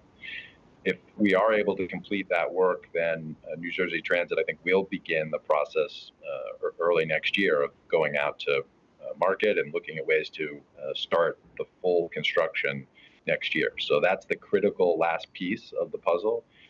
Amtrak's received additional funding from the FRA through grant program. Amtrak has its dollars in place. New Jersey Transit has its dollars in place. And this last piece of the Federal Transit Administration CIG program is really the final remaining element. And we can begin on this project, which we've been in planning for and hoping to develop for well over a decade at this point.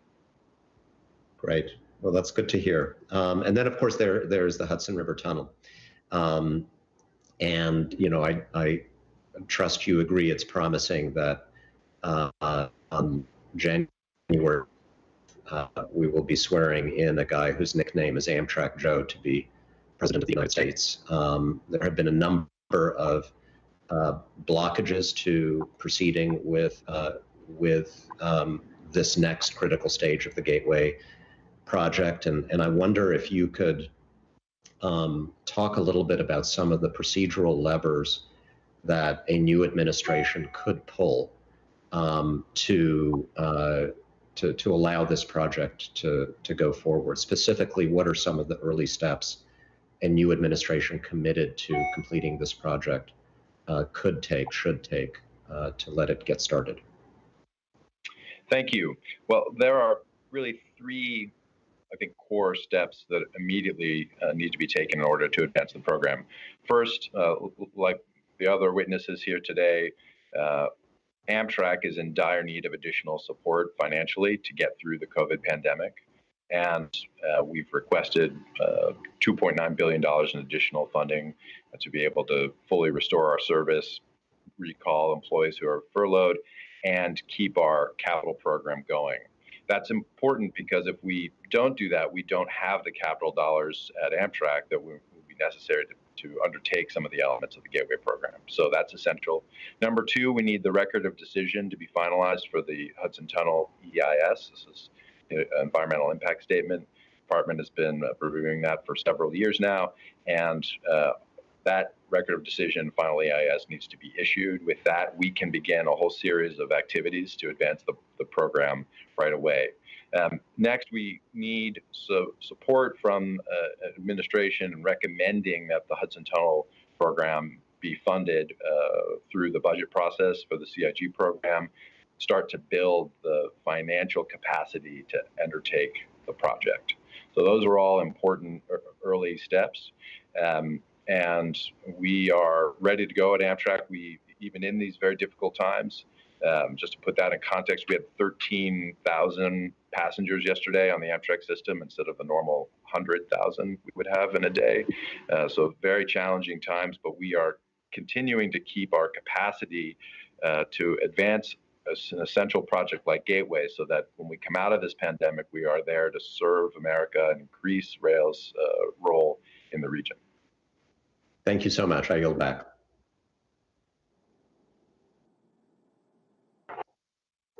Chair will now recognize Mr. Babin for 5 minutes.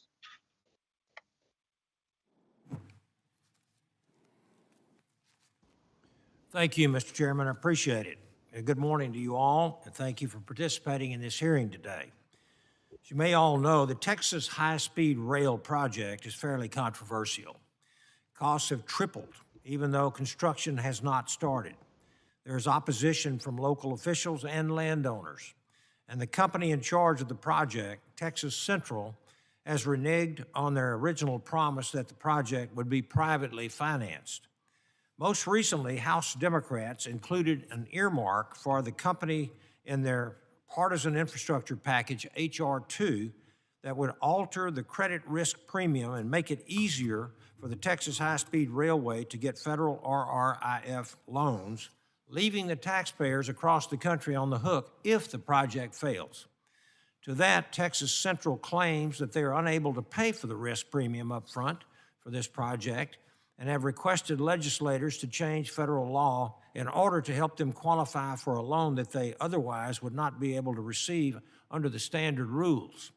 To be frank, I believe these decisions should be made at the state and local level, but I do have a few questions on the subject. Chairwoman Begeman, it is my understanding that Texas Central must file and the board must approve a full application in order for the company to have the authority to construct. Is that correct? That's correct, sir. Okay, thank you.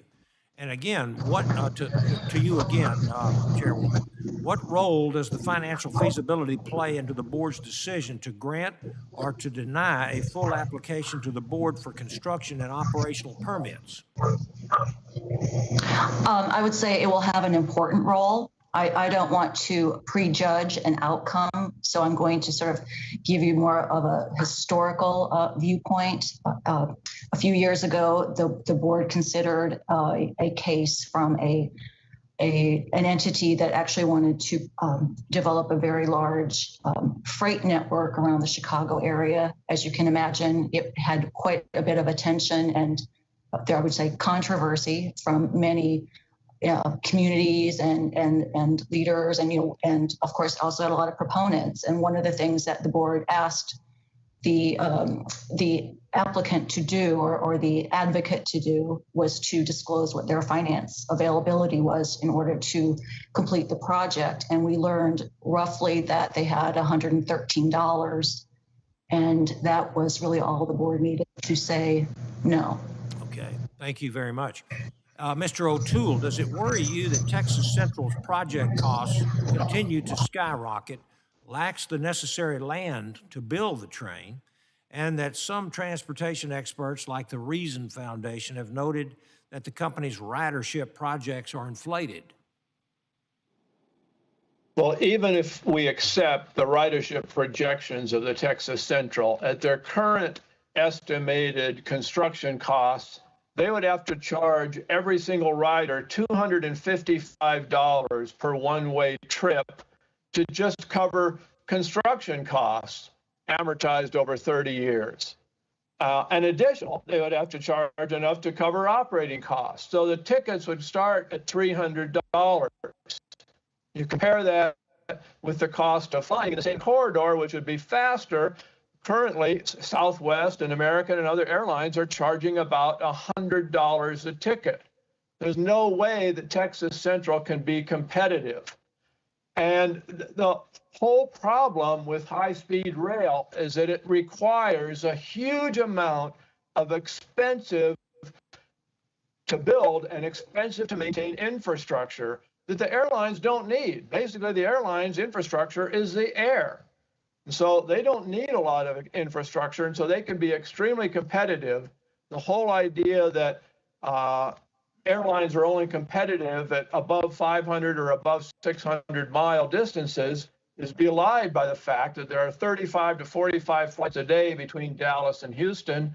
Right. There's 30 flights a day between Portland and Seattle, which is only 160 miles apart.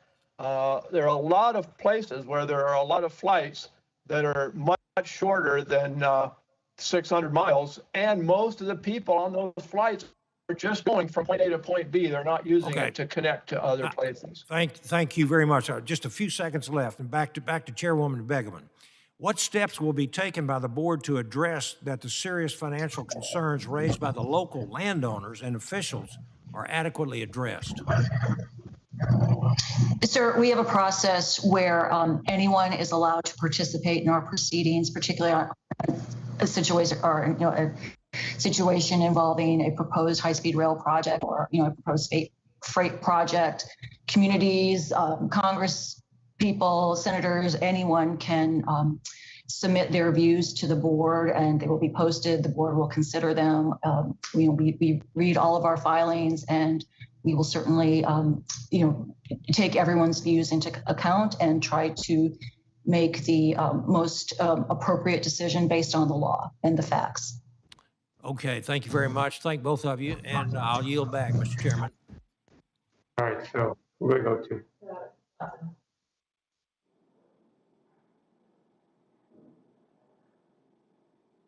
Chair will now recognize Ms. Johnson for 5 minutes.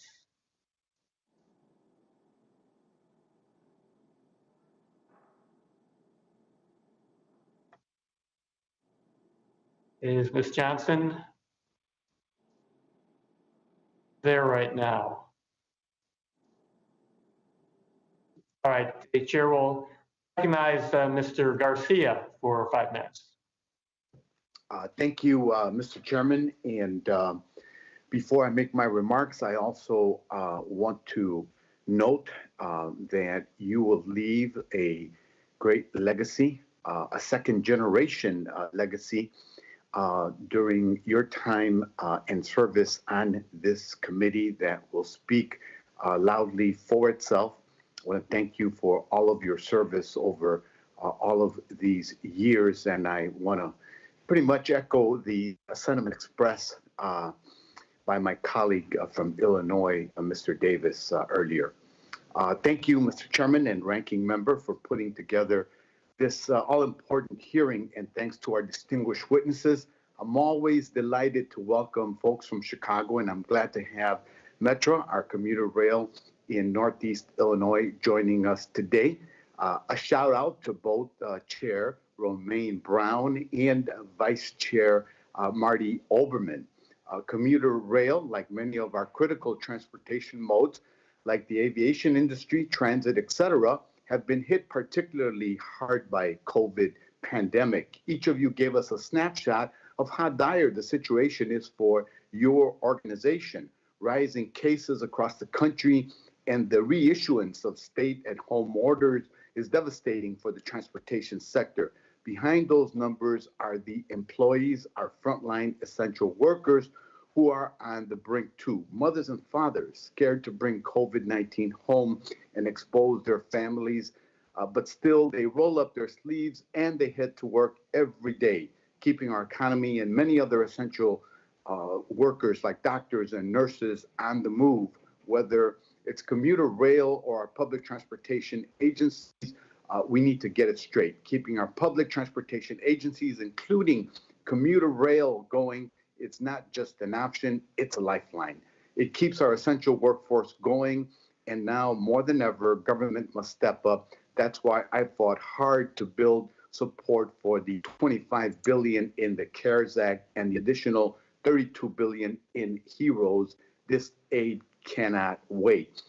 The chairman has asked questions about COVID and Metro's financial fiscal outlook. I want to ask a different question of Ms. Brown on the topic of the Surface Transportation Board. In your opinion, what role can they play in the short term and long term to ensure that we have a robust and thriving commuter rail system?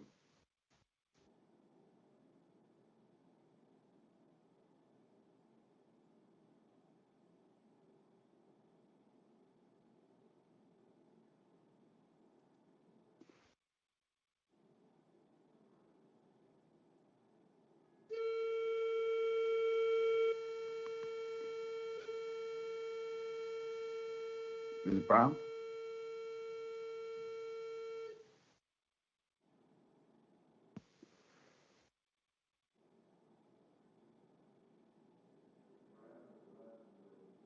Were you able to hear me, Ms. Brown?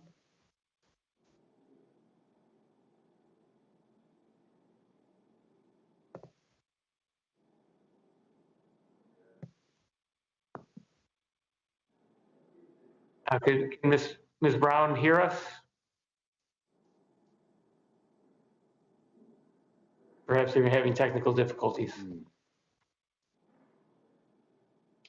Sorry to hear that. Congressman, because we are experiencing some technical difficulties on my end, is it possible to get the question repeated, please? Yes, my question, Ms. Brown, is on the topic of the Surface Transportation Board. In your opinion, what role can it play in the short term and long term to ensure that we have a robust and thriving commuter rail system?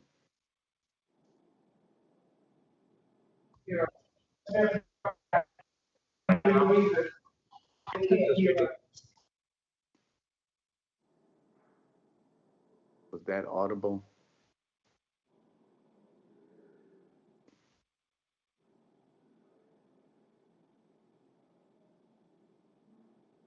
If Ms. Brown, maybe try to turn off the video and see if that works better.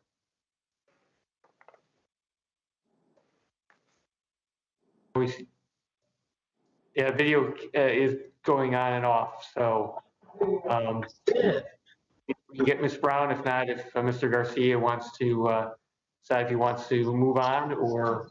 Yeah, maybe if we can convey that question to Ms. Brown, if she can get back to me in writing, that'd be fine. Let me proceed to a question for Mr. Vice Chair Oberman.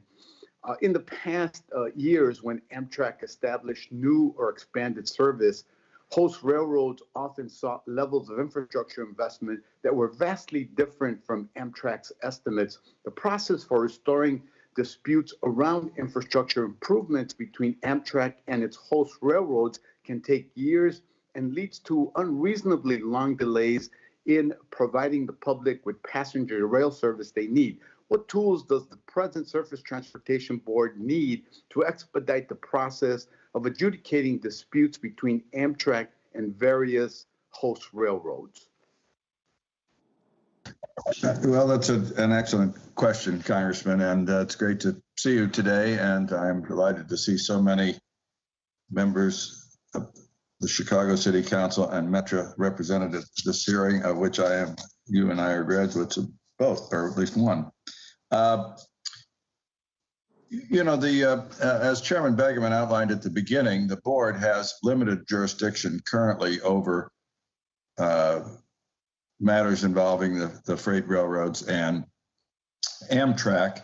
Of course, there is the entirely new proposal that's just been issued by FRA on-time performance, which will then allow the board to begin to investigate and adjudicate on-time performance matters. To my knowledge, we don't have jurisdiction to mandate infrastructure improvements by freight railroads in order to allow them to better serve Amtrak. If that is an authority that the Congress chose to enable the board to deal with, we would then be in a position to investigate matters in that area. I would note that presently, when freight railroads have reduced infrastructure, such after 1970, such as removing double tracking in certain places, the commission, ICC, and then the board had no jurisdiction over regulating the freight railroads' decisions to remove that kind of infrastructure. So that happened without the board's oversight in the past, and still would. There are certain limited kinds of the infrastructure which we don't rule on. So I don't know if that answers the question, but the current authority is very limited. And to the extent infrastructure is related to the Amtrak's ability to have better performance, that would be something that Congress would have to deal with. Okay. Well, thank you for your answer. Mr. Chairman, I yield back. Thank you for your consideration.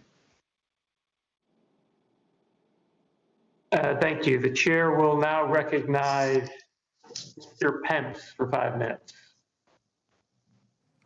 Thank you, Chairman Lipinski, and very good luck. Godspeed to you in your next endeavor. And thank Ranking Member Crawford for holding this hearing, and thank you all the witnesses for being here today. As a national leader in both pass-through highways and rail track mileage, Indiana has earned our nickname as the Crossroads of America. With over 940,000 Amtrak riders annually and nearly 4,000 miles of total rail trackage, we are also significantly invested in the safety and efficiency of robust passenger rail systems. Last month, Governor Eric Holcomb broke ground on the $945 million Westlake Corridor South Shore Line. This extension project will bring Hoosiers a streamlined connection to the Chicago economy. The state's new commuter rail will boost our accessibility and encourage prosperity for generations to come. We are growing jobs, private investment, and creating new opportunities for Hoosiers. I was proud to advocate for FTA's SIG program in both the FY20 and FY21 appropriation process. I'm especially honored to see $355 million in SIG funds awarded to the South Shore Line's Westlake Corridor. I applaud Governor Holcomb, my fellow Hoosiers in Congress, and all the local leaders on this monumental economic development win for my state, Indiana. For 30 years, leaders in Indiana have worked hand in hand with Washington to put together one of the largest bipartisan transit investments in our state. I also and especially want to recognize my friend, Congressman Visklosky, who has worked tirelessly to see this project through over the last 30 years. I say to you, Congressman, well done, good and faithful servant. I look forward to our continued partnership in bringing infrastructure investment to Indiana. I thank you, and I yield back.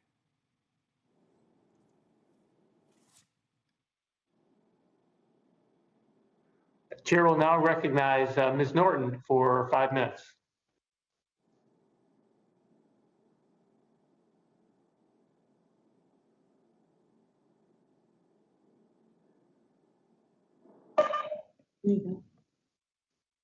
Can they see me?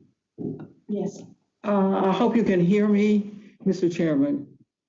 I very much appreciate this hearing and have some special questions for Amtrak because, of course, not only is Amtrak essential for our country, it has its hub here in the District of Columbia that I represent. So I have a question for Mr. Gardner. The committee had a hearing last September on Amtrak's response to COVID-19. Since then, not only has the virus continued, we see it as more vicious, and now it is out of control, we are told, in our country. Have there been any additional personnel or service changes since our last hearing because of this, because of your response to COVID-19? Thank you, Congresswoman.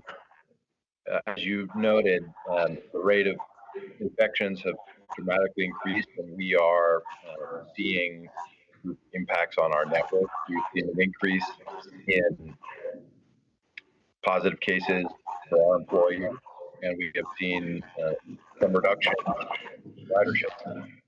As you anticipate, these problems will make it harder for us to sustain financially these next several months. And as you know, we were hoping that Congress would have enacted additional COVID funding and relief for Amtrak, and as well as our other partners, our state partners, our commuter partners.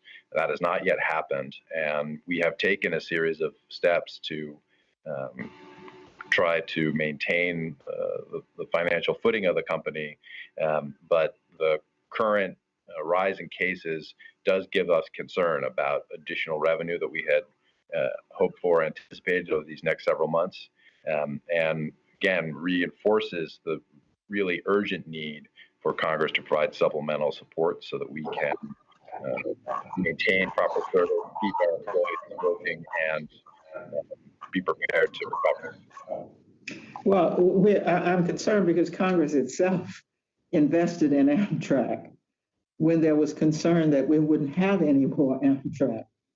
So in addition to whatever funds that other railroads may need, Amtrak is in a perhaps unique position with respect to federal funding. So I'm very concerned and hope you will keep us informed, because Mr. O'Toole's testimony, as I read, seemed to suggest that Amtrak services only a small population. Of course, that caught my attention here in the district, because the district has more than 37 million people a year pass through Union Station, many of whom, of course, use Amtrak.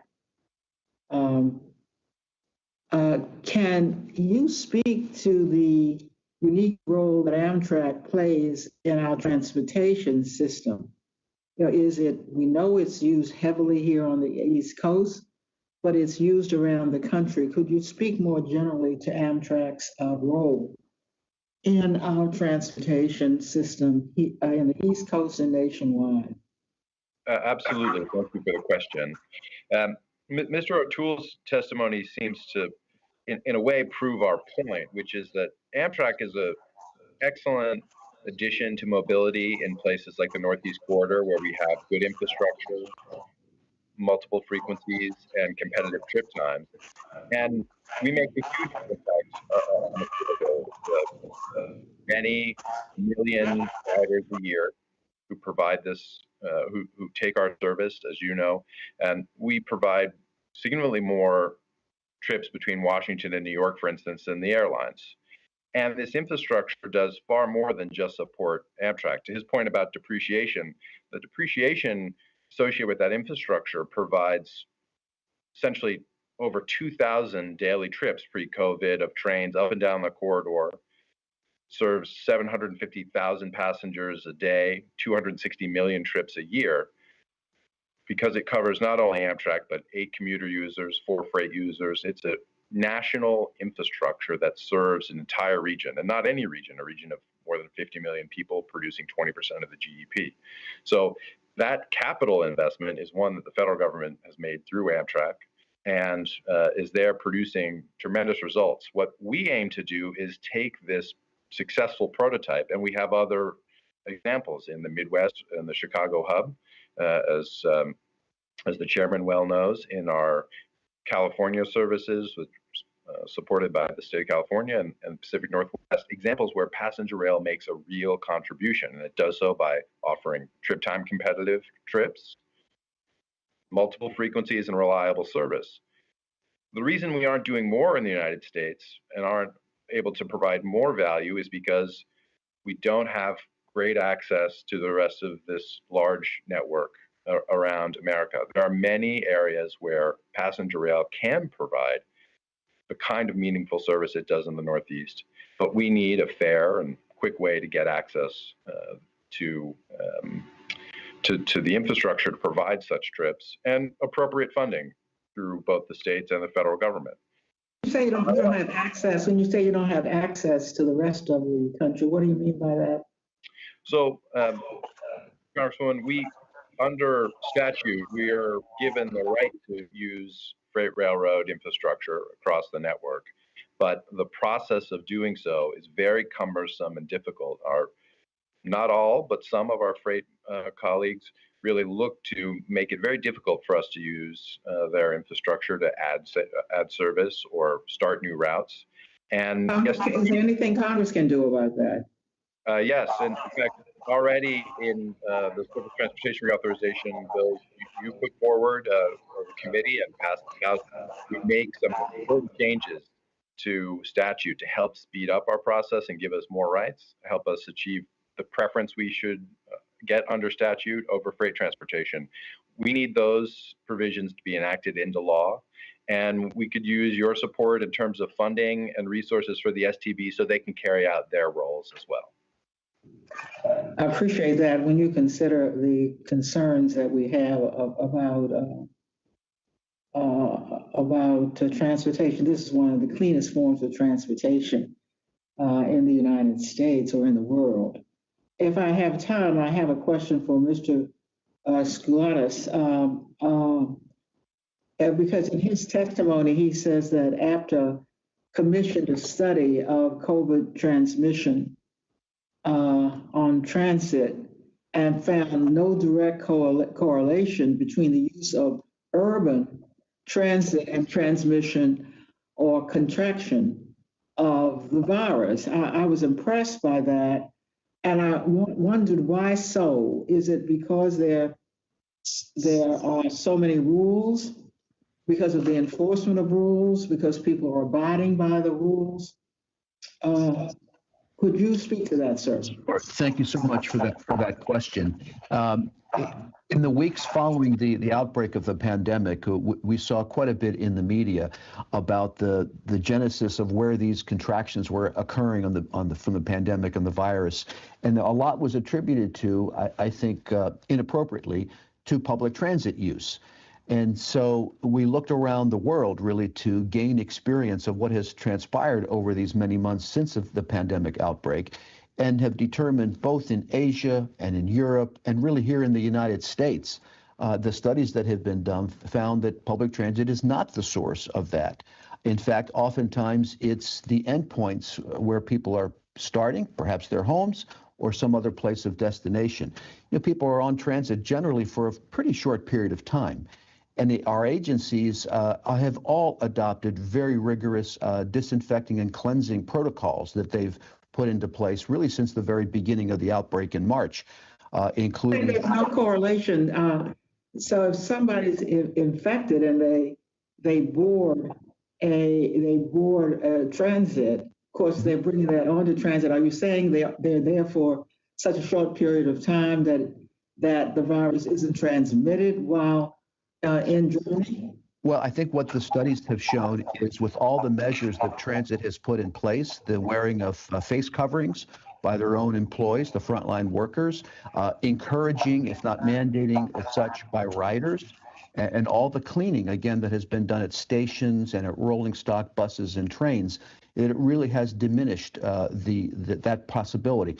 And in addition to that, the social distancing that most of our agencies have done as well to keep people separated as much as possible. Those all have contributed to that. So we want to make sure that that message is out. We recently convened and concluded a national task force looking specifically at these issues and have laid out a whole framework of practices that we think are to be followed and in large measure are being followed, which I think greatly diminishes that possibility.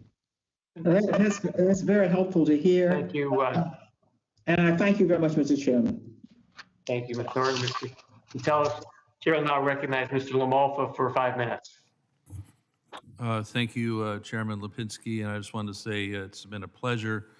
You're a true gentleman, and I enjoyed the opportunity to serve with you, so thank you, sir. Just a couple for Mr. Gardner, and I'll also for Mr. O'Toole at Cato here. In my own district here, talking about Amtrak train service, we have a city called Dunsmuir in Northern California. It's between Redding on the north side of the northern part of California, and I believe the next two stops north of that in Oregon would be Medford and or Klamath Falls. If I'm not mistaken, maybe Medford is a bus route, but the threat here is that the Dunsmuir stop is going to be closed down, and there's of course great concern in the local community on that because it's although a small town, it really does punch above its weight, so to speak, on its usage there. And with the challenges you have in Siskiyou County with weather, where this location is that the train can go when the highway cannot.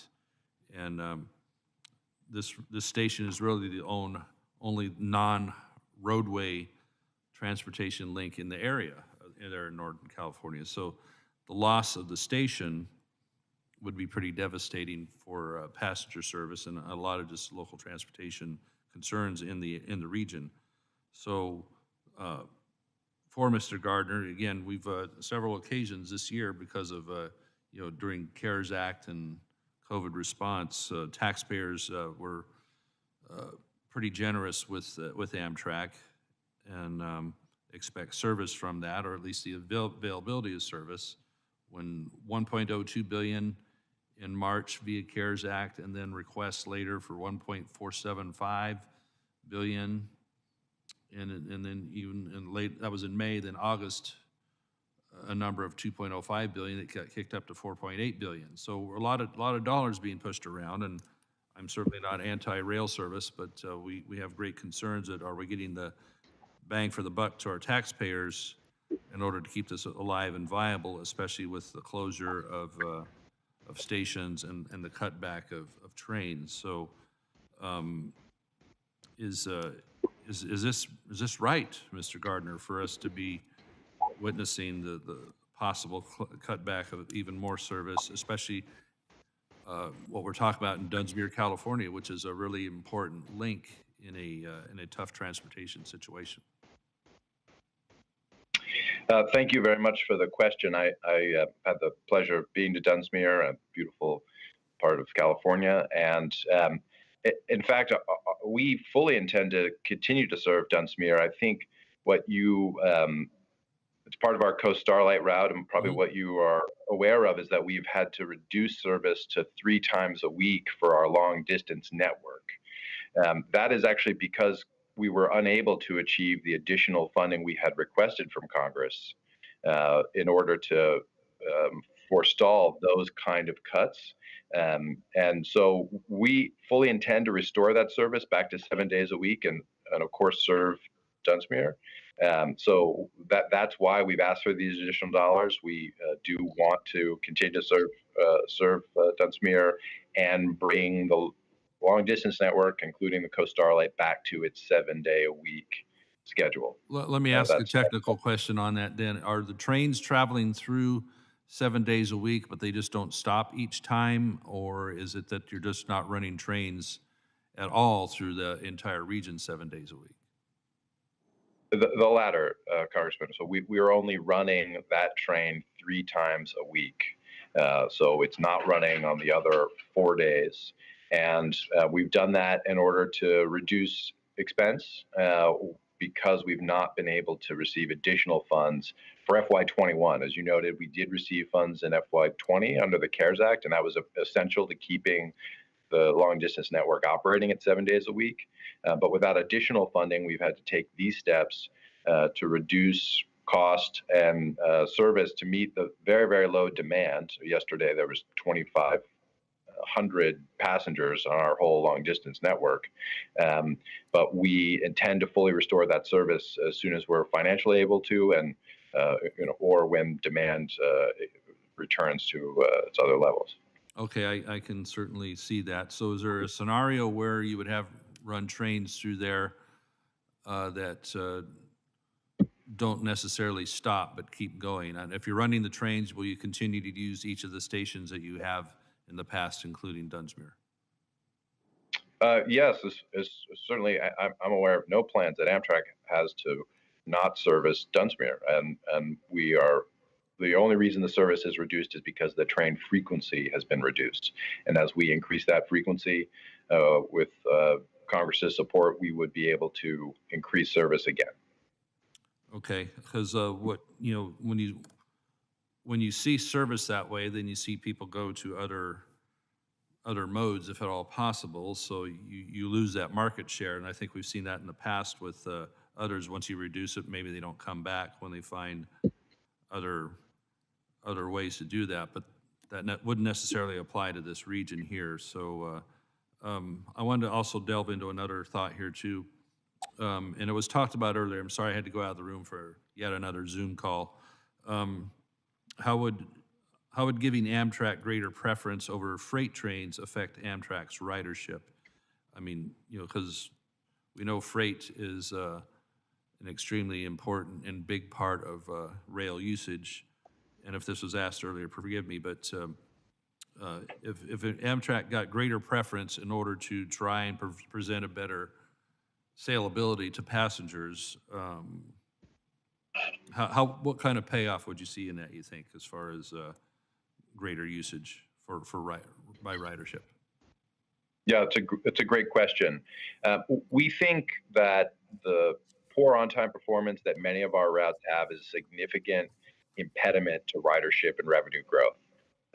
It's quite apparent. Many of our passengers, particularly on our long distance network that serves Dunsmuir, for instance, their routes frequently experience significant delays. The number one cause of those delays are freight train interference. So this is delays that Amtrak encounters when freight trains run in front of us, or otherwise dispatching decisions are made that prioritize the freight trains in front of Amtrak. And the reduction in reliability is clearly a problem for passengers. We have many hour delays. Often our whole long distance network is operating at 50% or less on-time performance if you look at over the many past years. Even right now, through this period of COVID where freight traffic has been down, and we're only at 60% over the last 12 months on-time performance for the entire long distance network.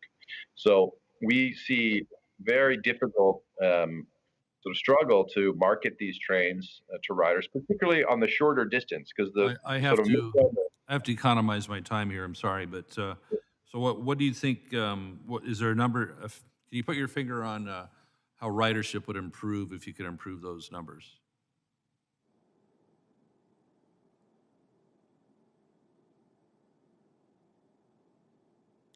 We lose you on the link there, Mr. Gardner.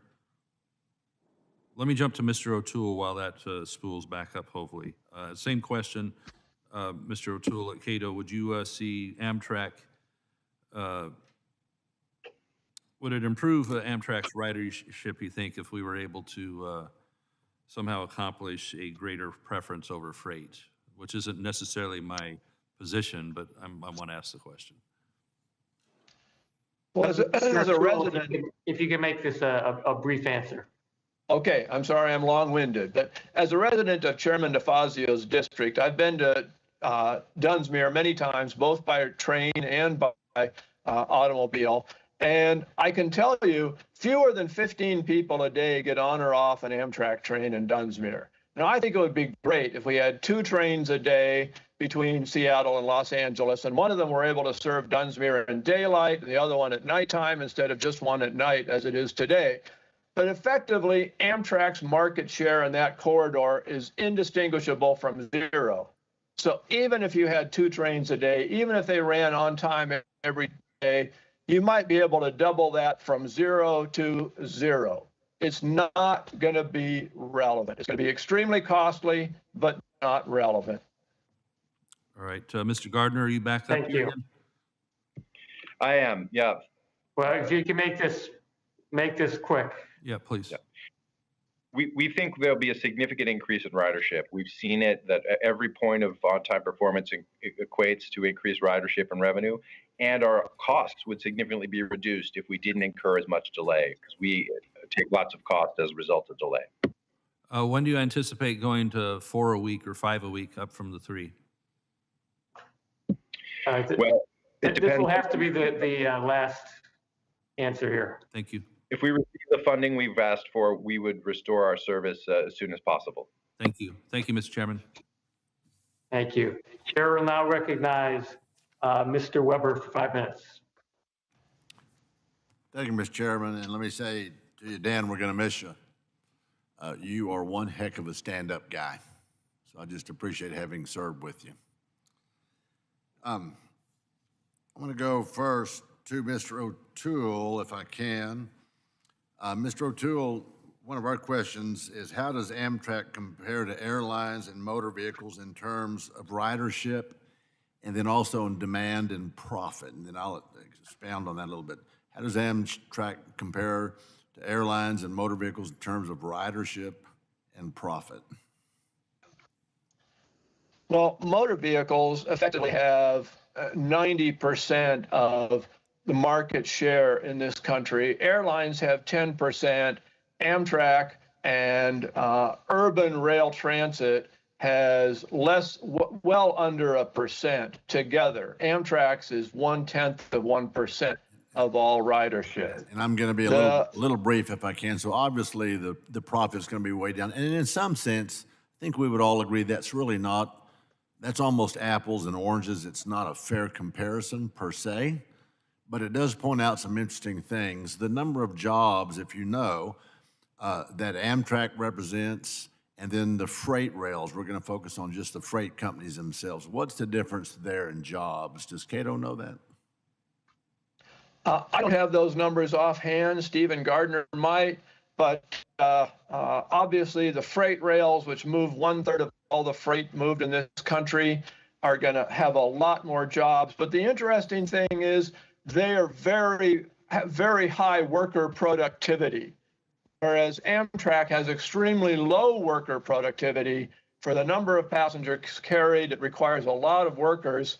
So in terms of passengers carried, Amtrak has a lot of jobs, but that doesn't mean they're actually doing productive work in this country. Right, I get it, and I appreciate it. I'm trying to keep the answers brevity as much as possible.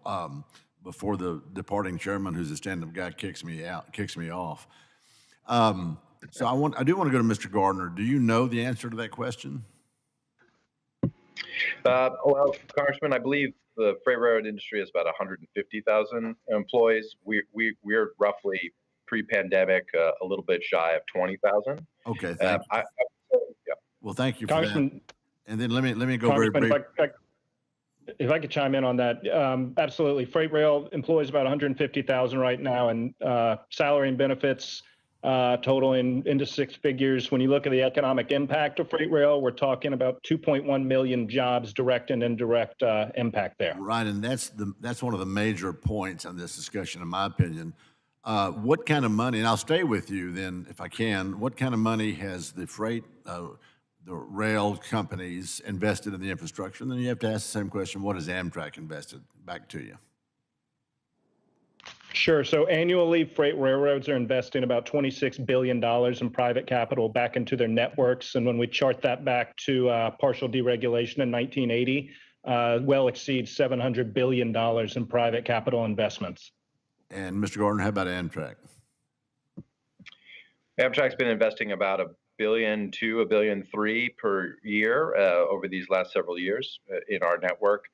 Of course, we have a very different network than the freight railroads. We primarily only own our infrastructure in the Northeast Corridor, and then our rolling stock and substation assets. So our capital program is very different, but our economic impact is quite substantial. We also have enormous multiplier effects that occur from our spending, both our payroll and our procurement, and from the benefits we create through mobility. Yeah, but primarily in the Northeast area, I would imagine, as you pointed out. Interesting question, and I'll throw this back to Mr. O'Toole, is freight high-speed rail, and I've been overseas, seems to work in other countries, but it doesn't work here. Why? Well, I would first of all question the assertion that it works in other countries. It's not really working in France or China or even Japan, except for in the main corridor between Tokyo and Osaka. One thing we've learned from high-speed rail in countries all over the world is that they've gone heavily into debt to build it, almost to the point where it creates serious problems for their country. Japan's 10 years of stagnation, the lost decade of the 1990s, can be attributed to the debt they built up building high-speed rail. China has a debt of something like $750 billion building high-speed rail. There's no end in sight. I don't think it's working in those countries. Okay, well, its market share is small and not growing. Automobile share is growing rapidly in Asia. Airline share is growing rapidly in Europe. Rail share is not. So very quickly, Mr. Gardner, back to you. So according to Mr. O'Toole's response there, he doesn't think it's working because they're going in depth. And when passenger lines need more access to the rail that freight lines use, how do you suppose other countries make that work? Any insight there? Yeah, well, absolutely, Congressman. Thank you for the question. I would first say that Mr. O'Toole's assertion is sort of breathtaking. We've got the major developed nations of the world all investing at incredibly robust levels because they see passenger rail and high speed in particular as a means of increasing mobility efficiently and addressing carbon emissions. So I would say that the broad consensus is actually that not only is it working, but it's working and worth more investment. And the difference between the U.S. system and most of the international examples is that the infrastructure is publicly owned and developed in all of these nations, the nations that Mr. O'Toole mentioned. There is a rail infrastructure entity, and they're developing it for both passenger and freight. In some of those locations, they're optimized for passenger service primarily. That's for sure the case. China is a great example of a nation that's investing for both, has a massive freight system and an incredible amount of investment for passenger rail. And again, they see high speed as a means of dealing with their very significant population in an efficient way. Well, thank you for that, Mr. Chairman. I'm going to yield back, and once again, best wishes to you going forward into your future. Thank you. Thank you. Chair will now recognize Mr. Stauber for 5 minutes. Thank you, Mr. Chair and Ranking Member Crawford, and the witnesses for testifying today. I do not have any questions, but I do want to make some comments of our Chairman Lipinski. Chairman, I'm a freshman member on the Republican side and working with you on the TNI. I just want to say it has been a pleasure for me as a freshman member on the Republican side to watch you operate, your moderate views. You are going to be missed as a member of Congress. You're going to be missed in the Illinois delegation, and you're going to be missed in your district. I so much appreciate the opportunity to have served these past 2 years with you. You are just an unbelievable person, and I appreciate everything that you've done, your moderate stances and others. And I just want to say thank you very much for your service to this nation. And Congress is better off to have Dan Lipinski in it. And I yield back.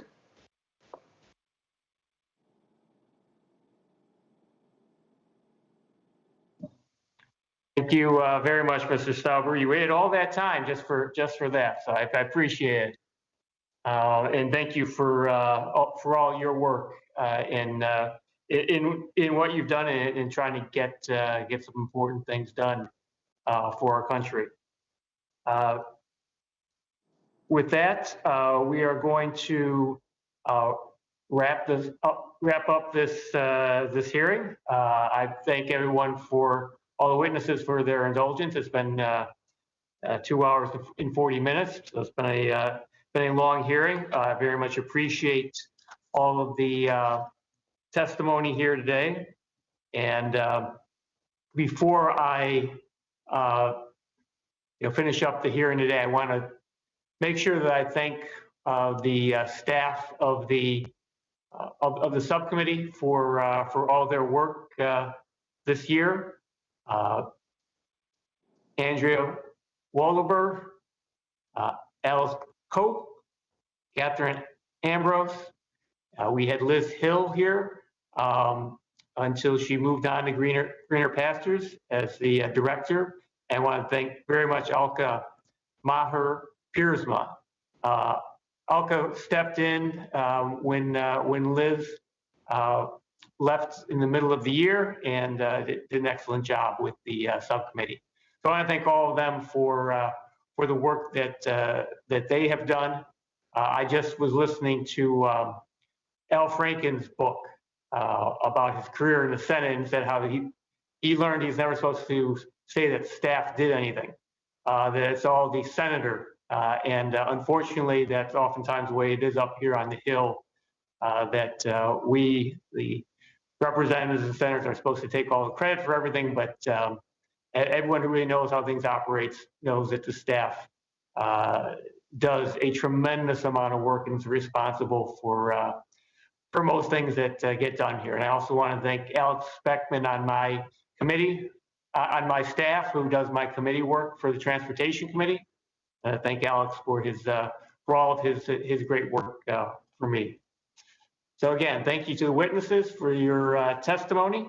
I'd like to ask unanimous consent that the record for today's hearing remain open until such time that the witnesses have provided answers to any questions that may be submitted to them in writing. I also ask unanimous consent that the record remain open for 15 days for any additional comments and information submitted by members or witnesses to be included in the record of today's hearing. Without objection, so ordered. If no other members have anything to add, everyone stay safe, and the subcommittee is now adjourned. Thank you, Mr. Chairman. Thank you. Thank you.